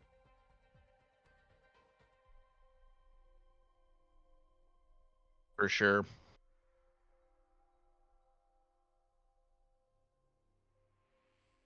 We're watching it come down, and yeah, again, don't worry. We are seeing your scores. I just want to assure you guys again, we are actually seeing your up-to-date scores on the back end. We just are struggling to get them displayed on the website.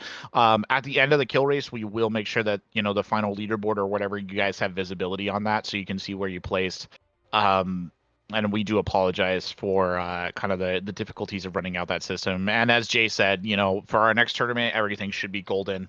We'll be able to get more of our kind of full website development guys on it to make sure it's all running good. Top right hand corner, nasty little engagement there. Did not turn out the way that particular individual wanted it to go. The rest of the team still pushing in here though. Shaq's in a bit of danger. Gets one with the flatline. Goes in for the shield battery in the kind of the midst of the gun battle. I think there are still some people around here. He does have the big Evo shield right now, Jay, so that's good for him. And I think the worst of that danger is over. Yeah, he just managed to get that shield bat off. Luckily, the opponents didn't manage to shoot him. And they also got self-res off. So, questions to the opponents are how they didn't actually finish a squad that's, got one down, they've got no shields. Yeah.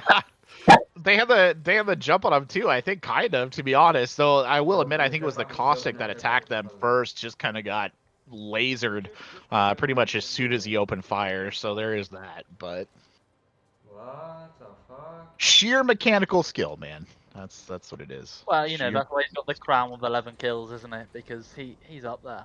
2 squads left. I think they know where this squad is. There's an airstrike coming down. Yep. Oh, yeah. Well, that's an easy knock there on the Wraith, just coming out hard on the Predator's sight. That guy goes down there. Don't do anything, Phantom. He's pushing us. I think I got a little confused. I might have been watching the bottom right-hand screen, not the top left one. Uh-oh! Shek's taking a lot of damage. Shex will go down. Oh, they can't lose it here. Not now. Lars getting a knock there. Might be able to keep it alive just a little bit. Phantom's the only one left now. Phantom's trying to duel it out. Gets the finish there on the Mirage. Comes around the corner. Slides in. Great kill by Phantoms. And luckily, we got to watch that, and you can see Shex like that one as well. He's smiling there at the end as he goes to report the score. A lot of that Beautiful stuff. that was a nice res with a gold bag. Without that gold bag, then they're both going to be down. It's really, really lovely team play there. They're loving that. I like reactions like that. Reactions like that are good. Oh, that's another, Yeah, you lost it. another 32 kill game.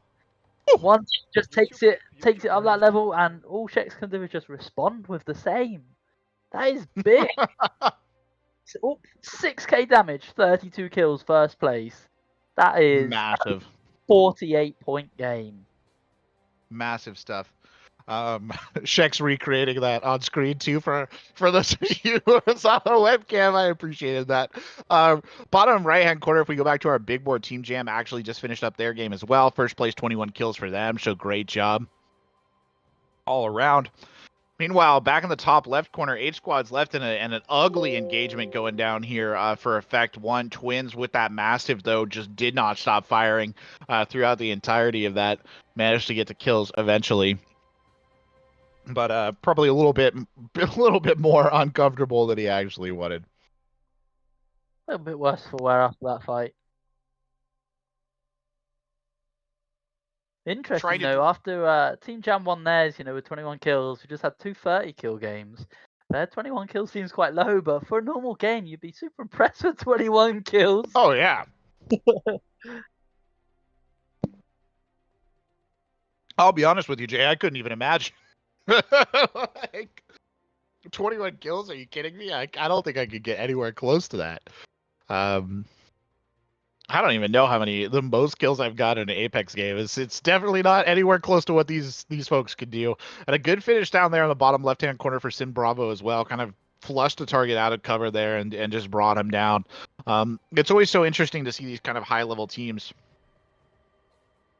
charging around, getting those shots in, really making it stick. Yeah, definitely. They do. Their movement is pretty insane, and then just their engagements, how they choose to engage, and even the legends that they select. We were questioning some of the selections earlier, but proving us wrong quite simply.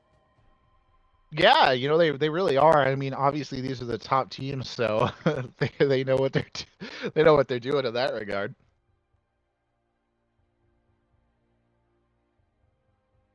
I'm watching this top left corner. This game, I think, really getting close to the finish here. They've just decked somebody else. Their Effect Twins with that Prowler has the select fire on it and the digital sight as well.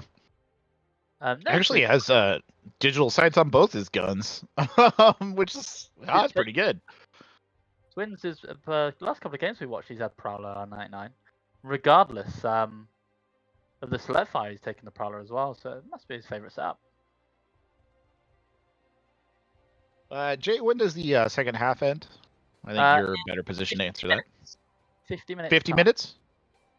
5-0. So on the next hour, wherever you are in the world. So for me, that'll be 9 o'clock. For you, Corbec, that's probably like, I don't know, 3 o'clock, is it? 4 o'clock? Yeah. Depends on where we are in the United States. But yeah, I'm not far off.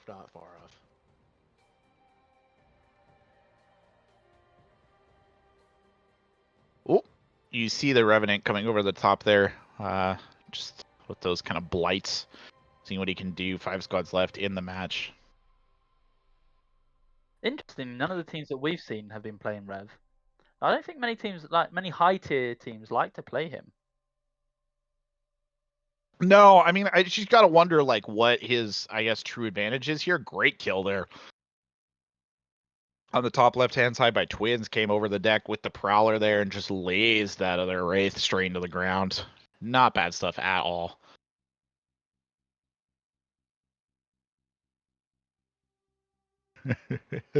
Watching all our streams kind of going here. You can see bottom right corner, Team Jam has queued back in. 18 squads left already in their game. So again, kind of violent early on there. Not for them, though. Oh, no. Even as I say that, they find somebody in there and fire away with the Havoc. It does look like they got the early knock. It is a Mirage. And actually, they'll get that squad wipe early on as well. Meanwhile, Sin Bravo loading back into their game.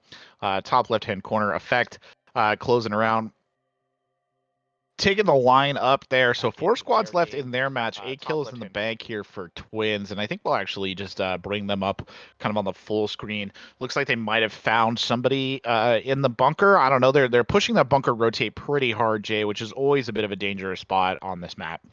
Yeah, especially if you don't have a caustic in your team. I personally try to avoid bunker just because there's always one lurking around, isn't there? On the doors, on the walls, everywhere. It's his house. Yeah, it's true.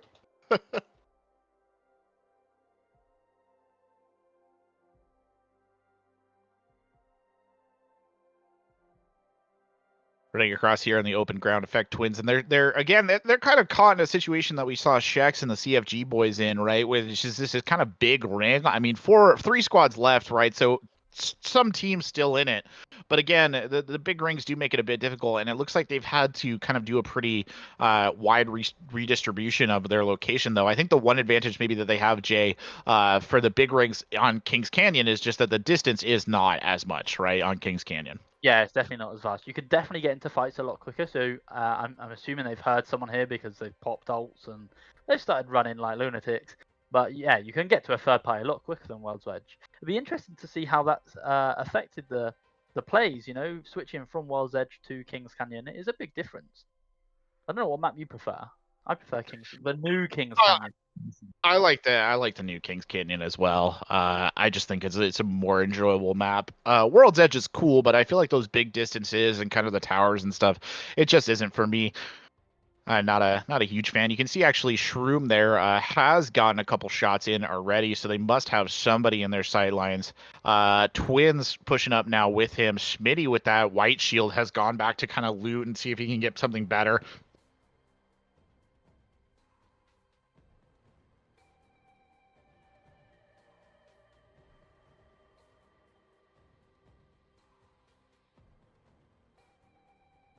Team effect Clear really around here. Oh, poor Schmitty. Probably not unexpected though, considering he only had those white shields. Oh no, they'll lose Shroom here as well. So Twins having to take the burden of the fight here. Rotating back around, they've just lost. Oh, there might be a third party coming in here as well, Jay. That's not particularly good.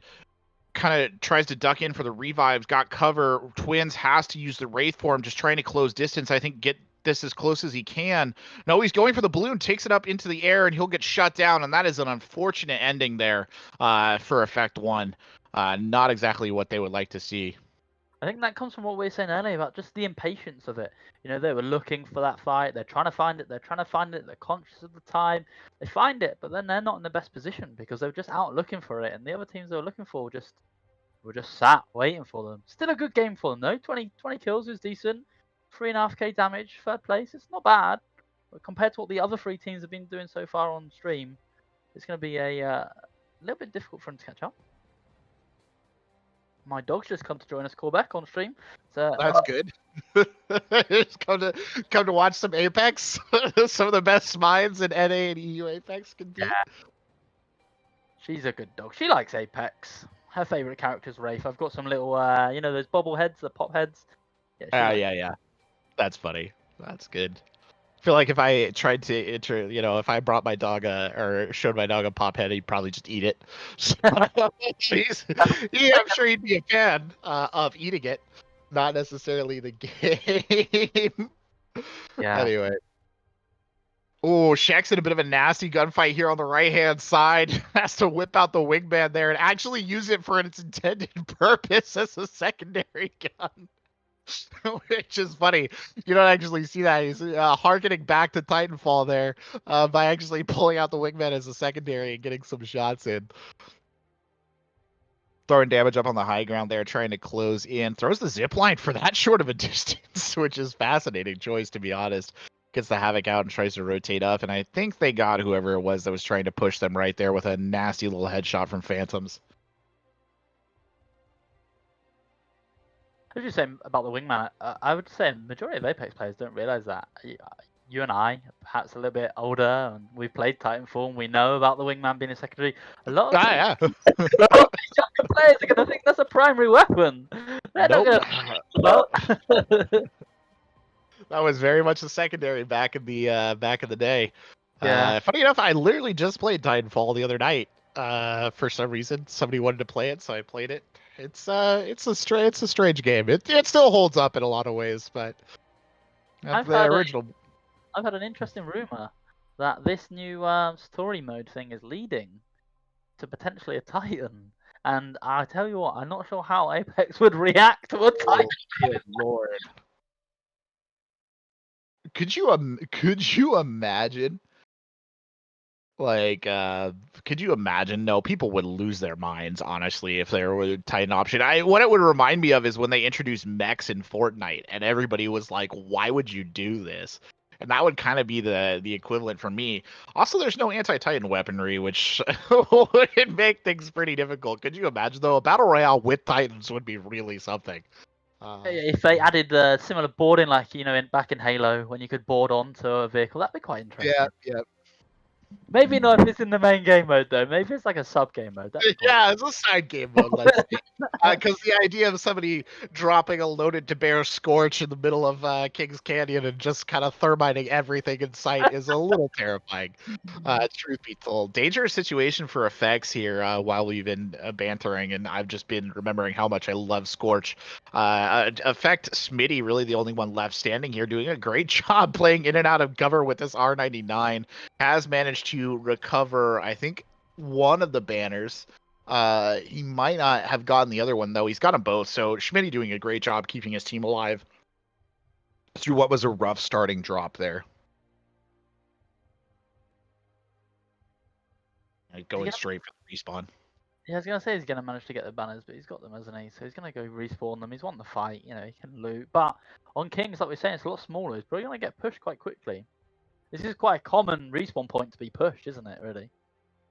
Yeah, it is. It is. It's an interesting. I think an interesting note as well. Just the octane speed actually being advantageous right there, because he definitely used it to run in and out of that cover around the buildings in the village there, and kind of get those last couple of kills. He also benefited from the fact that I think his opponents were a little confused as to where exactly he was, which allowed him to kind of pop out and kind of get the bumps, as it were. Meanwhile, the top right-hand corner, 3 squads left in the game there for CFG Shex. Bottom right-hand corner, we're also seeing 3 games left. That'll be Team Jam there getting towards the end, Shex getting towards the end as well. So something to keep an eye on. 7 squads left on the bottom left-hand side. That's Sin Bravo, who have been doing very well indeed between the two of them. It's been an interesting tussle between all 4 of these teams, really, isn't it? CFG and Sim Bravo have really stuck out, though. Especially with their 2 30-kill games. Yeah, those 2 30-plus kill games where they kind of equaled each other right, within 10 minutes of each other is really interesting and really cool. You can see Sin Bravo kind of having to play around this Bangalore barrage a little bit. You can see the Gibraltar Dome there as well, so they know their opponents are here far forward. Great shots coming in. Man, absolutely lasering them with the Pathfinder as the ring, or with the flatline there as the ring begins to close in. Oh, and they'll finish off the squad as well, so that'll add some much-needed kills to the bank. Meanwhile, Shex getting in there, basically finishing a squad single-handedly in the top right-hand corner. Shex with 3. Well done indeed, and he'll take it down to 2 squads left in his game, pretty much by his hands alone, Jay. That was great. Godlike, he's on 11 kills again. That's a second game in a row for him that he's hit over 10. He is doing very well for his team, but his team are catching him up with frags. They're not slacking, are they? No, they are certainly not, and they both have red Evo shields as well going into this final match, so that's good news there for both of them. Yeah, bad news for the last team for sure. 2 squads left, 11 kills, kind of just keeping an eye on both of those right-hand matches to see how they wrap up there. Team Jam looks like they're kind of hunting big, but as we zoom in here on Shex for a second and just see how he closes out, boxing gloves are out, ready to go. Rock'em Sock'em Robot engaged. My favorite heirloom. I don't know which one yours is, but I said I'm a Parfy main, so I love Parfy. Yeah, makes sense. I do think the animation and the inspection, I think, is super, super cool. Looks like Team Jam might have just finished off their match, so we will go and just get the closer look at CFG there. We can give you an update on the what they finished with. And actually, Team Jam, I know we don't have it on stream, but that's okay. They finished in first place with 27 kills, so a really solid game for them. Again, huge scores coming out here as we begin to come down to the final stretch of the kill race. Looks like I think I saw Phantoms firing, so I'm not sure, Jay, whether that indicates that they actually have this other squad. They do. Shex getting on the high ground. Shex taking a lot of damage. Whips out the wingman on the backside. Gets a couple of shots in. Breaks shields, and that's an easy championship there for the boys from CFG. Making it look basically academic. Putting on a bit of a clinic for us. That's a good win again for him. Is that 3 in a row now? I believe it might be. I think it is, yeah. Yeah. You know, all we can say from that 30 is kills? Not bad. That's their second 30-plus game. It might actually be their second 30-plus game in a row there, Jay. So, whew, my lord. that is good. Checks in the middle again, though. Checks is really a rock for CFG. The boys are sweating over there, and I think you guys are getting a good replay of it as well. And that was an easy finish. That was a great ending for them. Shek's getting up there and just going to work. Just gotta look at his big smile on his face, see how much he enjoyed that finish. He knew that was a good finish. Something odd coming in here on the top left-hand corner. Yeah, I was just gonna say, I'm not too sure what they're doing. I'm not sure what the plan was. And that's a bit confusing. Yeah, I don't know if they just decided they wanted to drop and come back and maybe just queue into another game entirely because they didn't like the way it was going. That's the only thing I could think. Speechless. I don't Yeah, know. I got me literally scratching my head, but I'm just gonna trust. Oh, okay. Apparently, our producer is informing us that they might have had a DC, which would explain why they just dropped straight out. Maybe that explains it and makes sense. And you can see them typing a message. Oh no! Oh no! The message is revealing terrible things. They might have mistaken their time frames here. No, it's not a break. No. It's not a break. It's not a break. You've already had the break. You've already had a break. Oh no! Terrible. Tragic. Oh no. I hope they can hear us because it's really not a break. You've got 35 minutes left. I think you can't hear us, judging by that message. Oh, no. So sorry, Twerp. You've got time. You got plenty of time. You still got plenty of time. There's something we definitely take from that though, Corbec. Always read the rules. Oh no. You still got plenty of time though. You guys can re-queue. Like, how much time is left, Jay? How much do we still have to go? So it's 35 minutes. 35 minutes. There you go. So you've still got 35 minutes. You guys can queue back. That's like 2 wins. 2 20 kill wins.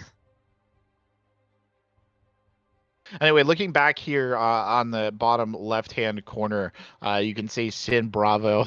No twins. Yeah, dude.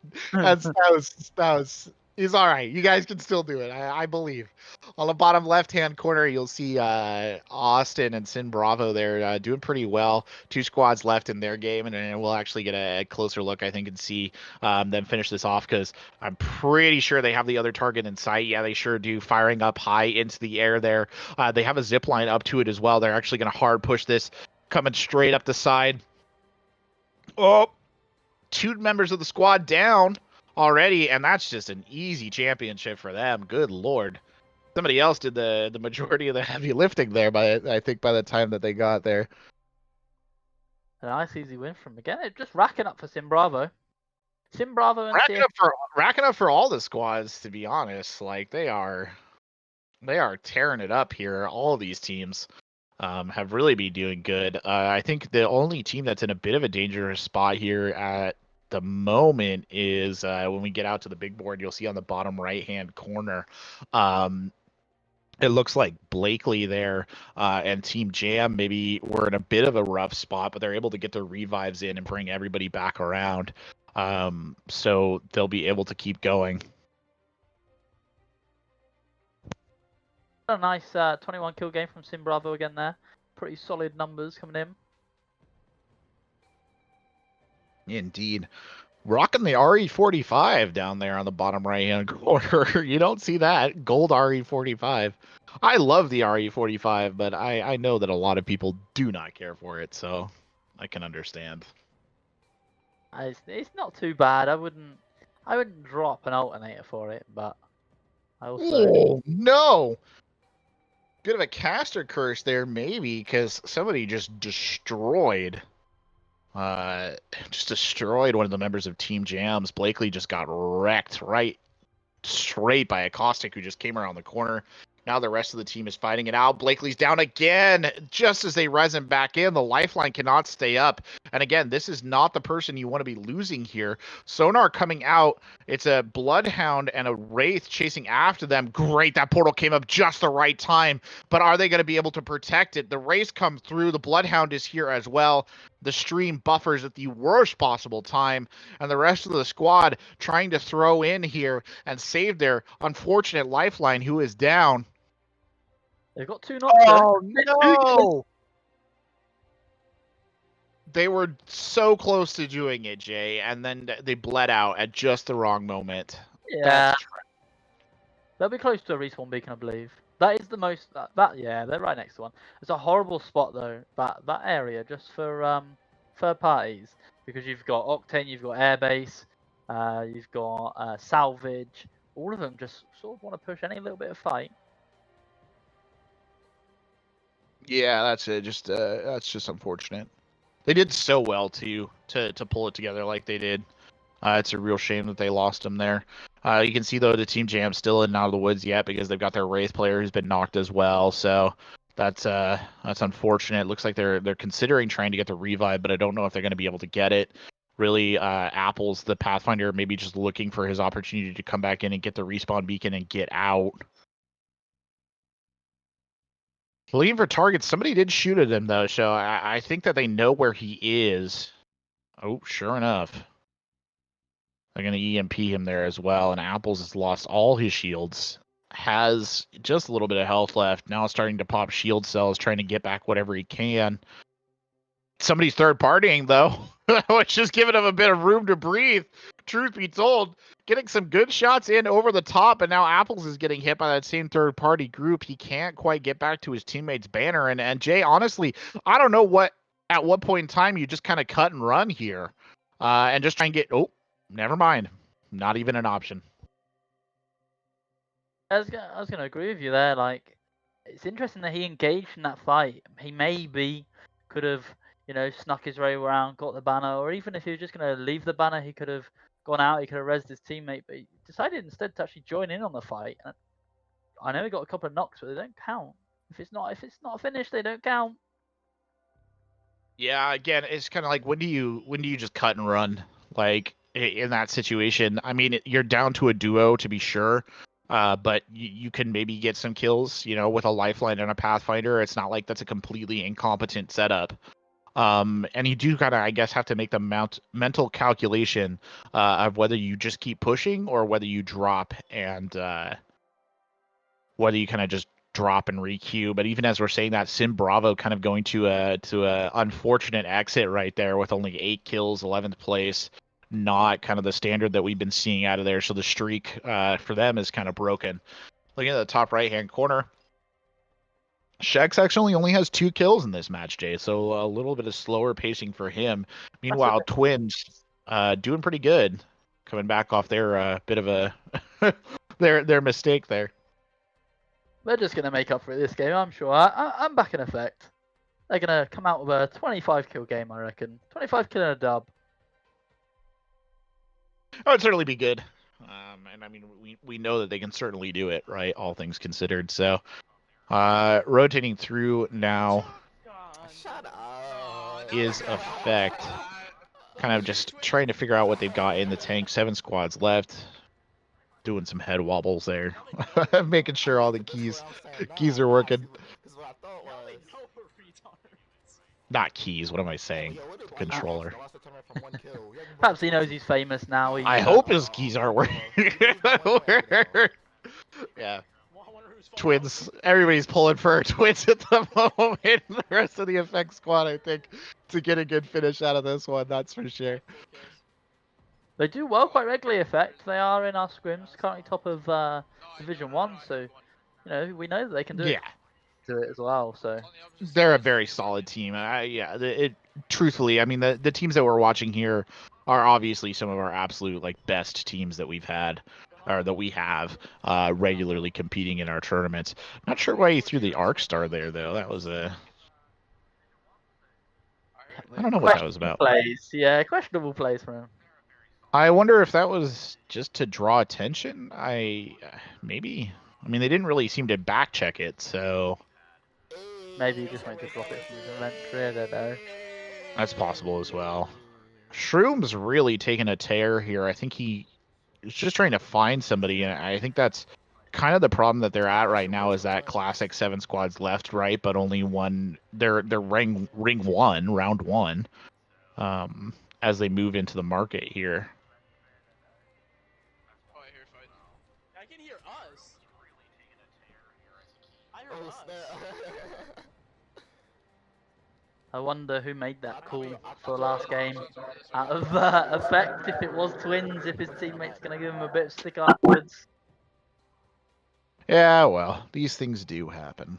So, now let's be honest too. You know, if Effect misses out today, we know that they can quite easily come back to the top of the leaderboard at another time. Speaking of boards, though, we'll go back out to the big board here. Maybe we'll join back in on Effect later when their hunt maybe comes to a more satisfactory conclusion. Taking a look right now, Shex and CFG in a bit of a rough fight here on the top left-hand side. Shex basically has 0 health left. Got a plenty of shields, though, going on. And funny enough, right as we pull out of Effect, they just do get into a shooting match there, and I think they're going to get some kills out of it. But kind of interested to see how CFG plays this one out. Bottom right-hand corner, of course, Sin Bravo queuing back in, and then the mid-game stages there for Team Jam in that bottom right-hand side. But all eyes now maybe on Shex here. 4 squads left, 3 kills in the bank, and we'll see how CFG sorts this one out. Again, do want to apologize, you know, the state of the leaderboards. I assure you on the back end, we know where everybody is. We do have the most updated scores, to my understanding. I don't have them in front of me, but our staff does. And they're, you know, still working hard to validate games and whatnot. It's the front side, I think, that we're struggling with a little bit right now, to get those accurately displayed to you guys. But do not sweat. You know, we know where you are. We're not going to short anybody anything. And at the end of the match, we will be making, or at the end, once we've done all the final calculations, we will make sure that you guys have the most up-to-date leaderboards. And of course, for our next tournament, like I said, and we've said before, Jay and I, that this should all be ironed out. This is the first day that we've tried the website-based system. So just some minor problems with that, but hopefully things that we can move past, because it is, I think, easier to do it that way. Oh, they've got a respawn ship here. If we go back to the big board, Team Jam is closing in on a respawn ship right now. Some poor unfortunate soul, Jay, has tried to get their teammate back online and immediately been jumped. Well, you know, it always brings a lot of attention. It goes back to what we were saying, the difference between World's Edge and King's Canyon.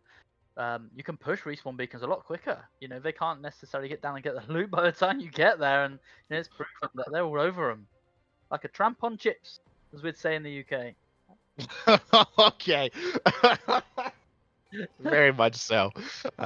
Good destruction there, by the way. They just completely wiped that squad that was trying to res back in.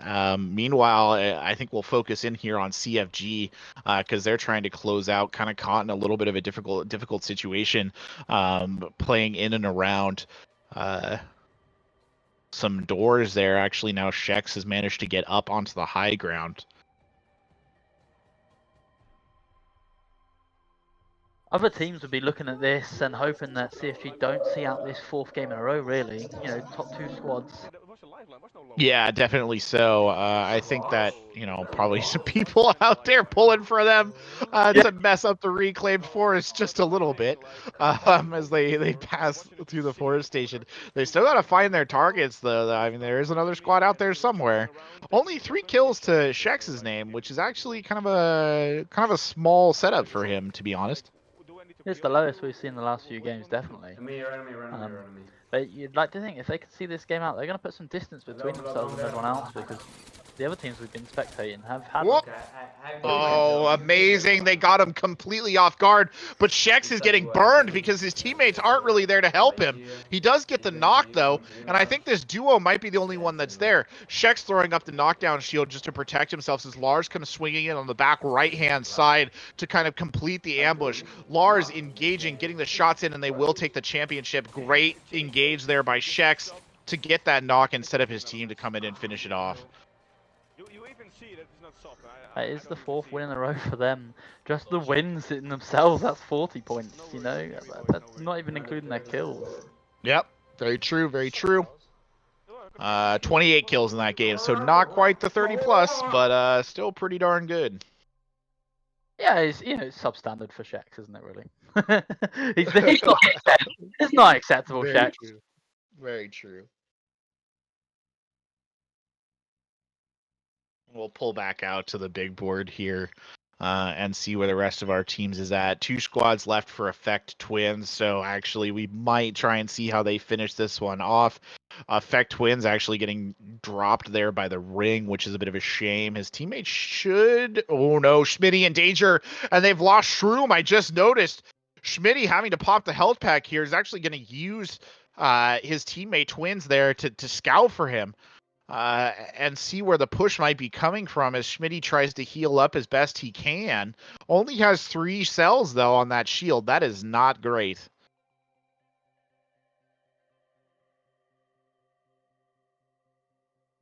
Schmitty now going in for the res, pops over, grabs his teammate. Should be able to get the Wraith back online. Twins does have the full red Evo shield if he can pop this battery off. So he will get that. They will not be able to res Shroom, so it's just the 2 of them here with low health on Twins as well. I think they might have spotted their other target. You can see Schmitty putting in some shots as Twins comes over and pops the syringe kind of in the sightline of the enemy. Punches the tunnel now, trying to, I think, get them on a position where they get on the flank, Jay, but really needs to stop it and get some healing in, and then that's exactly what they'll do down here once they've kind of broken the sightline. Yeah, you always want to try and pull out the fight as quick as you can. I think we have moved top left now, though, Corbec. We've moved on to SWG. I do think that Effect have just slipped out the top 5. So, Oh, that's unfortunate. Producer is saying that SWG are up there now, so we're looking at our top 4 teams. Twins may be kicking themselves for that thermite earlier on. Well, we'll be able to... I'll keep an eye and I'll see how this game ends. But yeah, going back over to the big board, 5 squads left, bottom right-hand corner, 4 kills there, 8 kills on the bottom left-hand side, 7 squads left for Sin Bravo. So that's a pretty, it's a pretty good game looking for them. Again, always kind of hard to tell, right, in the kill race format because we don't know who or what the other teammates have in terms of the kills that they've got. Yeah, something that we have to take into account, but... I find that quite frustrating in Apex, not being able to see what your teammates have got. Even if they just added it, I don't know, if they added it just next to their name in the little health bar bit, or just a bit of an ad. And I think another nice ad would be if they added assists that you could see. I know assists exist before someone says to me, assists don't exist, but just top right where your kills and viewers are. If you just said, yeah, you've got 5 assists, that'd be quite cool. I think, anyway. Yeah, I agree. I'm sure there's a reason behind it. I don't know what it is necessarily, but I'm sure there's a reason. Corbec, why don't you know what it is? You should know what it is, man. I should. I really should. I'm sure it's been explained somewhere. Somewhere on Reddit, in a deep dark... Somewhere on Reddit, yeah. So we are moving into the last 20 minutes now, so potentially some teams' last game if they're just dropping in. And it's going to be a bit of a longer game, maybe. SWG, that's an interesting drop. I don't think I've ever dropped there, to be honest with you, Corbec. Top left screen. Indeed. Watching the big board now. There you go. So that's just been confirmed from our staff, Corbec, that CFG have got a pretty comfortable lead, which I think everyone expected. They've hit 4 30-ish kill games in a row, and they've won all of them. And then the battles around 2nd and 3rd place. So there's a bunch of teams with about 10 to 20 points, with the 10 to 20 point difference. Yeah, I think that's believable. I mean, we've seen CFG basically been popping off, for lack of a better word, this entire time. Popped down here. They've actually got a Mastiff and some Evo shields, I think, on lock as well. On our big board. They're gonna have to Team Jam. Oh, go ahead. I was just gonna say we're gonna have to somewhat implode, aren't they, CFG, if they're to not see this out. They've had Yeah. 3 hours, well, 2 hours and 40 minutes. They'll have to go off the rails, yeah, for it to not work out. In the bottom right-hand corner, we're close up watching Team Jam right now with their 2 squads, 4 kills. So they're trying to just close this match out, and they're on the prowl here on Kings Canyon, looking for some sort of poor, unfortunate victim that they can finish off. I don't think they've had a lot of luck yet, though they do seem to be moving with a bit of a purpose, Jay, so maybe they have heard something. Let me see if I can pull up their comms really quick and then listen in. Potentially. I did like your little quip you just did there on the prowl, and Blakey's got a prowler, you know? We all saw that.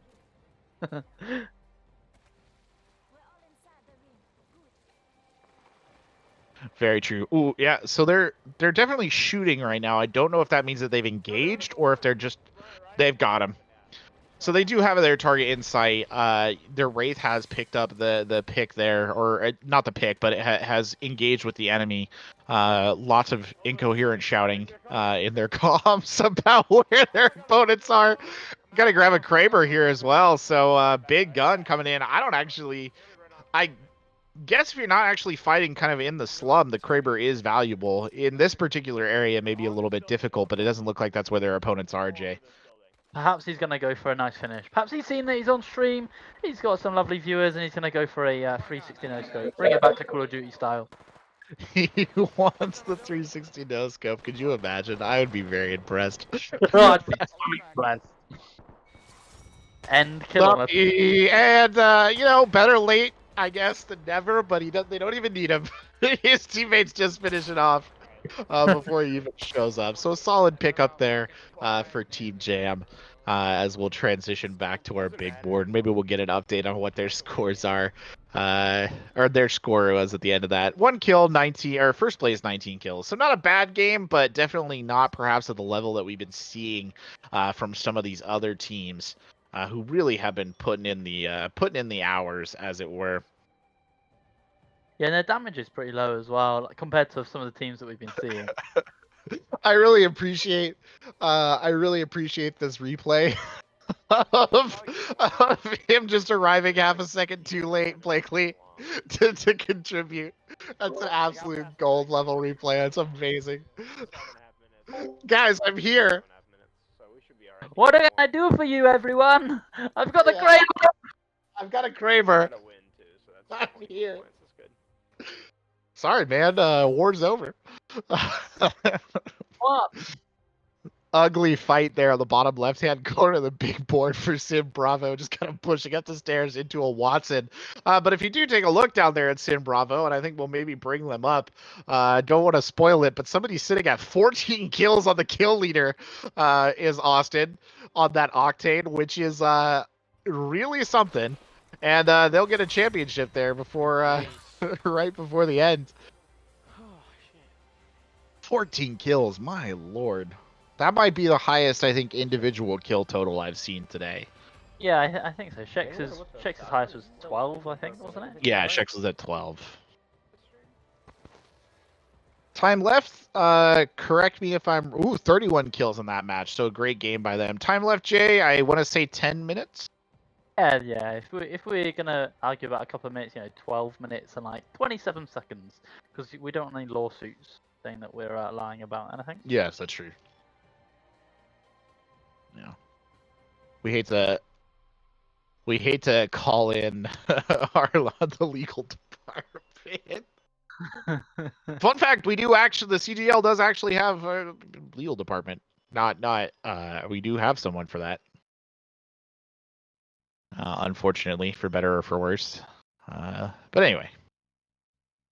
You can see back on the big board now, top right-hand corner, CFG getting a couple of shots in there. Top left-hand corner, kind of slow going. Just for reference, of course, for those of you who are joining us, we are coming to the tail end of our 3-hour kill race. Ends in about 12 minutes. That's correct. Jay can maybe say in the chat when matches have to be submitted. 122 teams, 366 players, $150. Those are the metrics for today. $100 first place, $50 to second. So there you go. There you go. Just drop that into the chat. But yeah, Corbec, it's 12 minutes left, and then you've got a 5-minute grace period to submit your scores afterwards. There you go, guys. 12 minutes, five graced. So keeping that in mind. Bottom right down here, using 2 pistols, quite interesting. Wingman and RE45. And yet you can't dual wield them. Tragic. Shex popping that wingman again. I really enjoy the fact that Shex actually uses that wingman like a secondary. It's kind of interesting, and I don't think I see a lot of people actually use it that way, to be honest, Jay. But he's kind of using it like it's supposed to be. He whips it out as a sidearm when his main gun runs out. Unfortunately, as I'm talking about him, he does get knocked, but I think his teammates should be able to save his bacon there. Yeah, I think he does really well with the R99 each time, doesn't he? He gets a crack and gets about half health, and he knows that, 45 damage with a wingman body shot, you're laughing, really. If you've cracked him and you've done a bit of damage, you only need 1, maybe 2 taps. Yeah. Away. I think that is exactly the strategy behind that, if I'm being honest. And it works. It's working out quite well. I don't even know what just happened right there. Top left hand, bottom left corner. I put my producer through his paces here because I'm watching the multi-feed. But there was a weird kill there on Sin Bravo on the Octane. I think he might have been finished by something. I don't know, executed, whatever the right term is. I call them finishers because that's the execution move in Destiny, but I know that's not what they're called in this. It just finishes, yeah. It's that, everyone gets what you mean. It's the same thing. I think what would be cool is if they started adding a few more. I feel like they've not added any for a little while. I do like Yeah. that, but I don't think any have been added since any of the new legends have been. Shex in a bit of a tight situation. Yeah. Shex is basically just going through and tapping down a bunch of people whose teammates down before getting on the revive. That was a strange spot indeed. I appreciate his sort of clinical approach to taking out all his opponents before he decided that his teammates could come back to life. Looking down in the bottom right-hand corner, Team Jam in a bit of an eponymous situation right there. As you can see, they've got 2 teammates down already here around Octane's little arena. Gonna have to pop in and get the res. Meanwhile, bottom left-hand corner just dropping in, 6 squads left. So really, the 2 teams on the top deck are the ones to watch. That's SWG, VJT. They're in the top here, VJT. 4 kills, 3 squads left in their game. Kind of getting third-partied right now as they threw in that Gibraltar airstrike. The Dome has to go down there to protect the Gibby, to keep him alive. Vikosh trying to stay in it. Meanwhile, on the right-hand side, Shex and the boys there, who are in first place there, CFG, trying to hold it out, but looking back at Vikosh in a bit of a dangerous situation, as I said, getting third-partied. Trying, I think, to play around this rock just until he can get his shield battery back up, or borrowing that to Dome shield. But they will get a kill there, so contributing, as it were. Definitely. Jibby's the worst person to fight, isn't he, really? Because if he hasn't got his arm shield, he's got his Dome. And then, Yeah. and then with Jibby, he had red Evo. He's just swapped it out for purple, interestingly. That is a strange choice. Yeah, rather than shield it up, but I guess he's concerned about the beacon, maybe? I'm not too sure. But, taking the high ground here, trying to get in on whoever this is that's kind of pushed his teammate. They have, in fact, lost the Crypto, so he's just completely out of it. So the Wraith has been knocked, but really doing his best, Vikosh, to try and win that one out. He does so barely by the skin of his teeth. Throws down the Dome and goes in for the heals, blocking the door from the opportunistic Predator on the other side. Gonna use that Dome's doing the bubble dance real well to mess with whoever that is, and he gets the championship off of it. Well done, Vikosh. Big plays there from the big man of the team. He's done super well there, It's pretty impressive, but like we're saying, Jibby gets that extra 50 health. It's played well from there. He's done really, really well. That's a nice play there. He played that really well. They only come out of that with 15 kills, but I will say that was some of the kind of just probably I don't know what the right word is, smartest play I think we've seen today from a lot of our players. He really just handled that super well. The use of the shield, blocking the door, kind of ducking back and playing the barrier bubble and all that stuff, just really cleverly done. It's just solid stuff. Solid stuff. And also, obviously, just the ability to clutch, right? It's so easy to freak out in those situations and panic.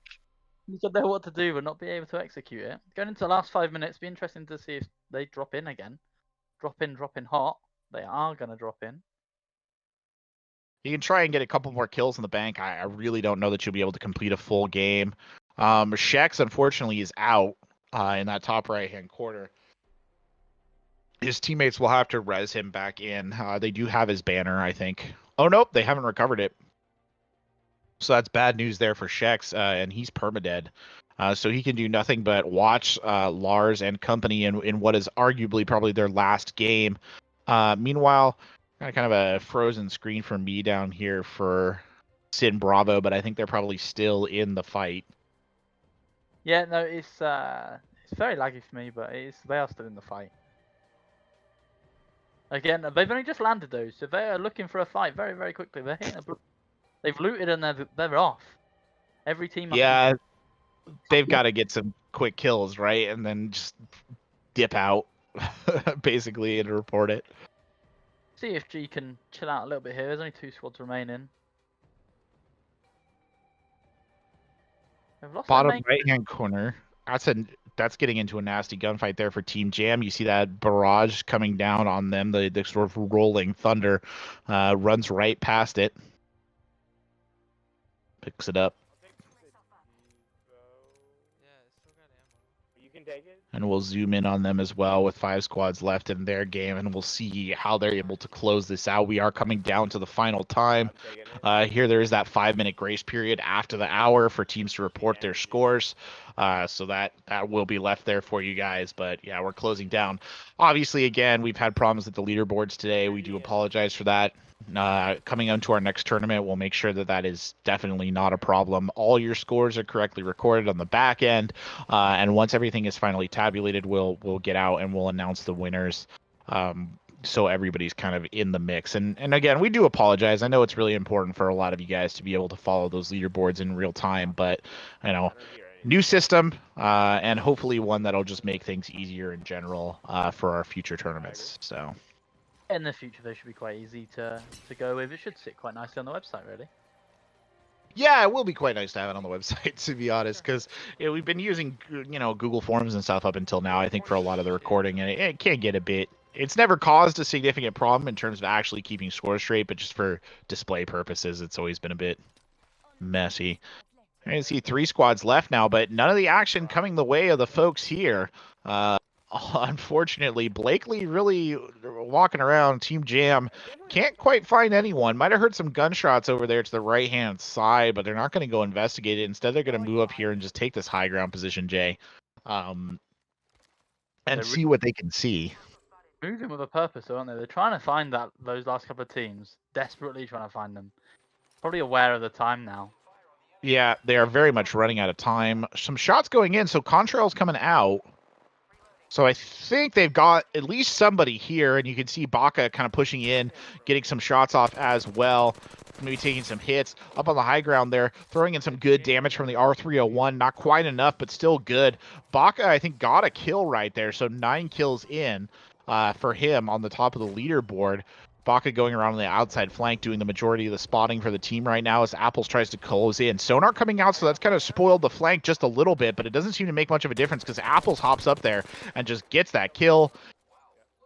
Baka gets the finish on that guy as well. Unfortunately, Blakely, I think, was trying to make it, the 3-part act there, Jay, but got denied. That's a little unfortunate. Similar to the last game for him, wasn't it? Just turning up a little bit late. Late to the party. Yeah, just turning up just a half a second too late. Did have a Kramer this time, though. Might get one again, though, as he drops that lifeline package in, though I'm not sure if that is intended to actually be used or if that was more of a bait. Passes up the devotion there. Going to stick with the R301 and the wingman instead.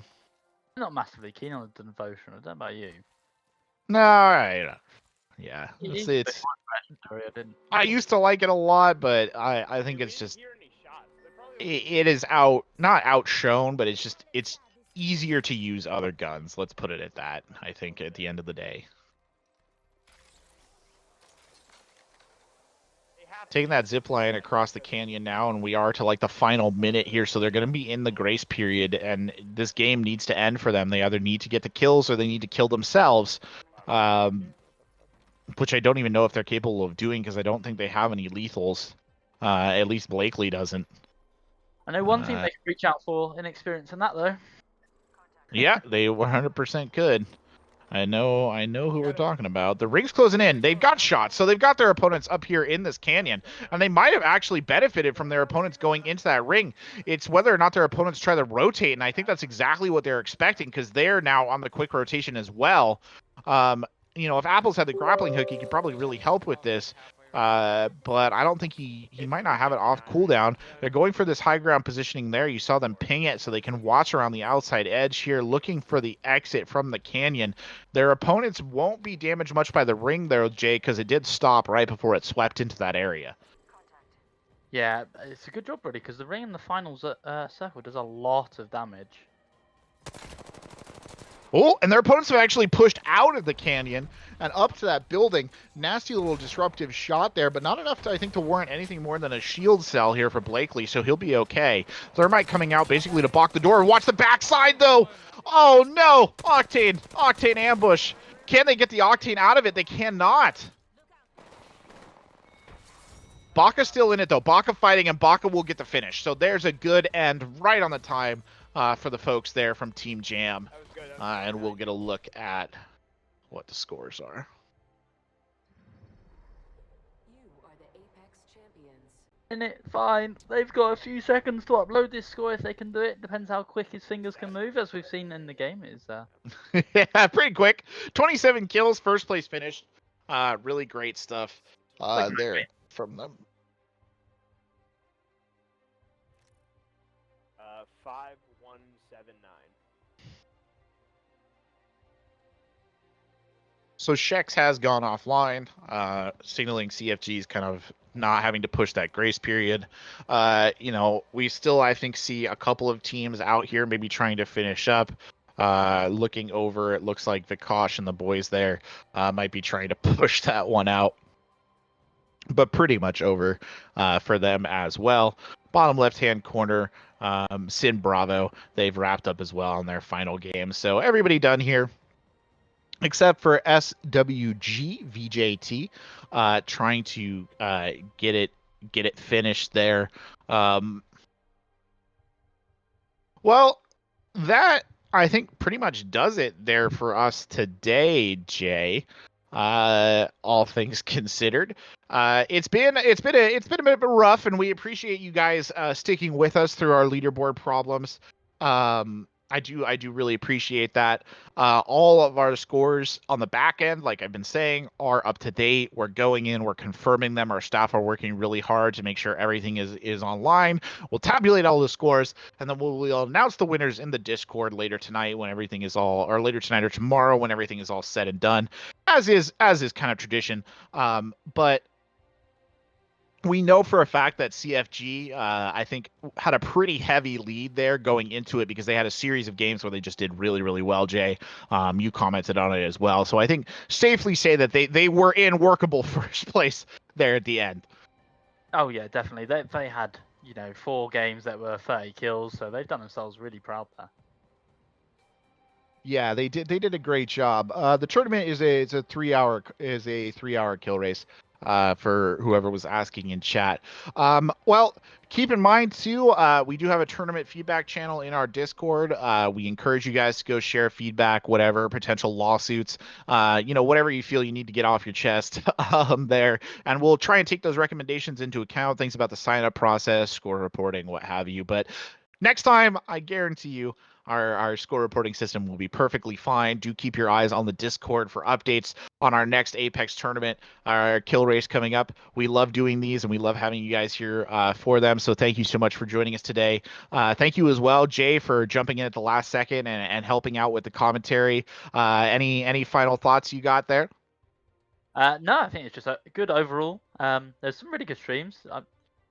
Thanks for having me. Jumping in last second. It was enjoyable to be with you. In awe of you, Corbec. In awe of Oh, you. that's nice of you. Stop. You're too kind. Well, ladies and gentlemen, I think that does it for all of us here today. Thank you so much for joining us. Do, of course, keep your eyes peeled for future CGL events. And from all of us here in the CGL studio, thank you so much and have a wonderful day. Cheers, guys.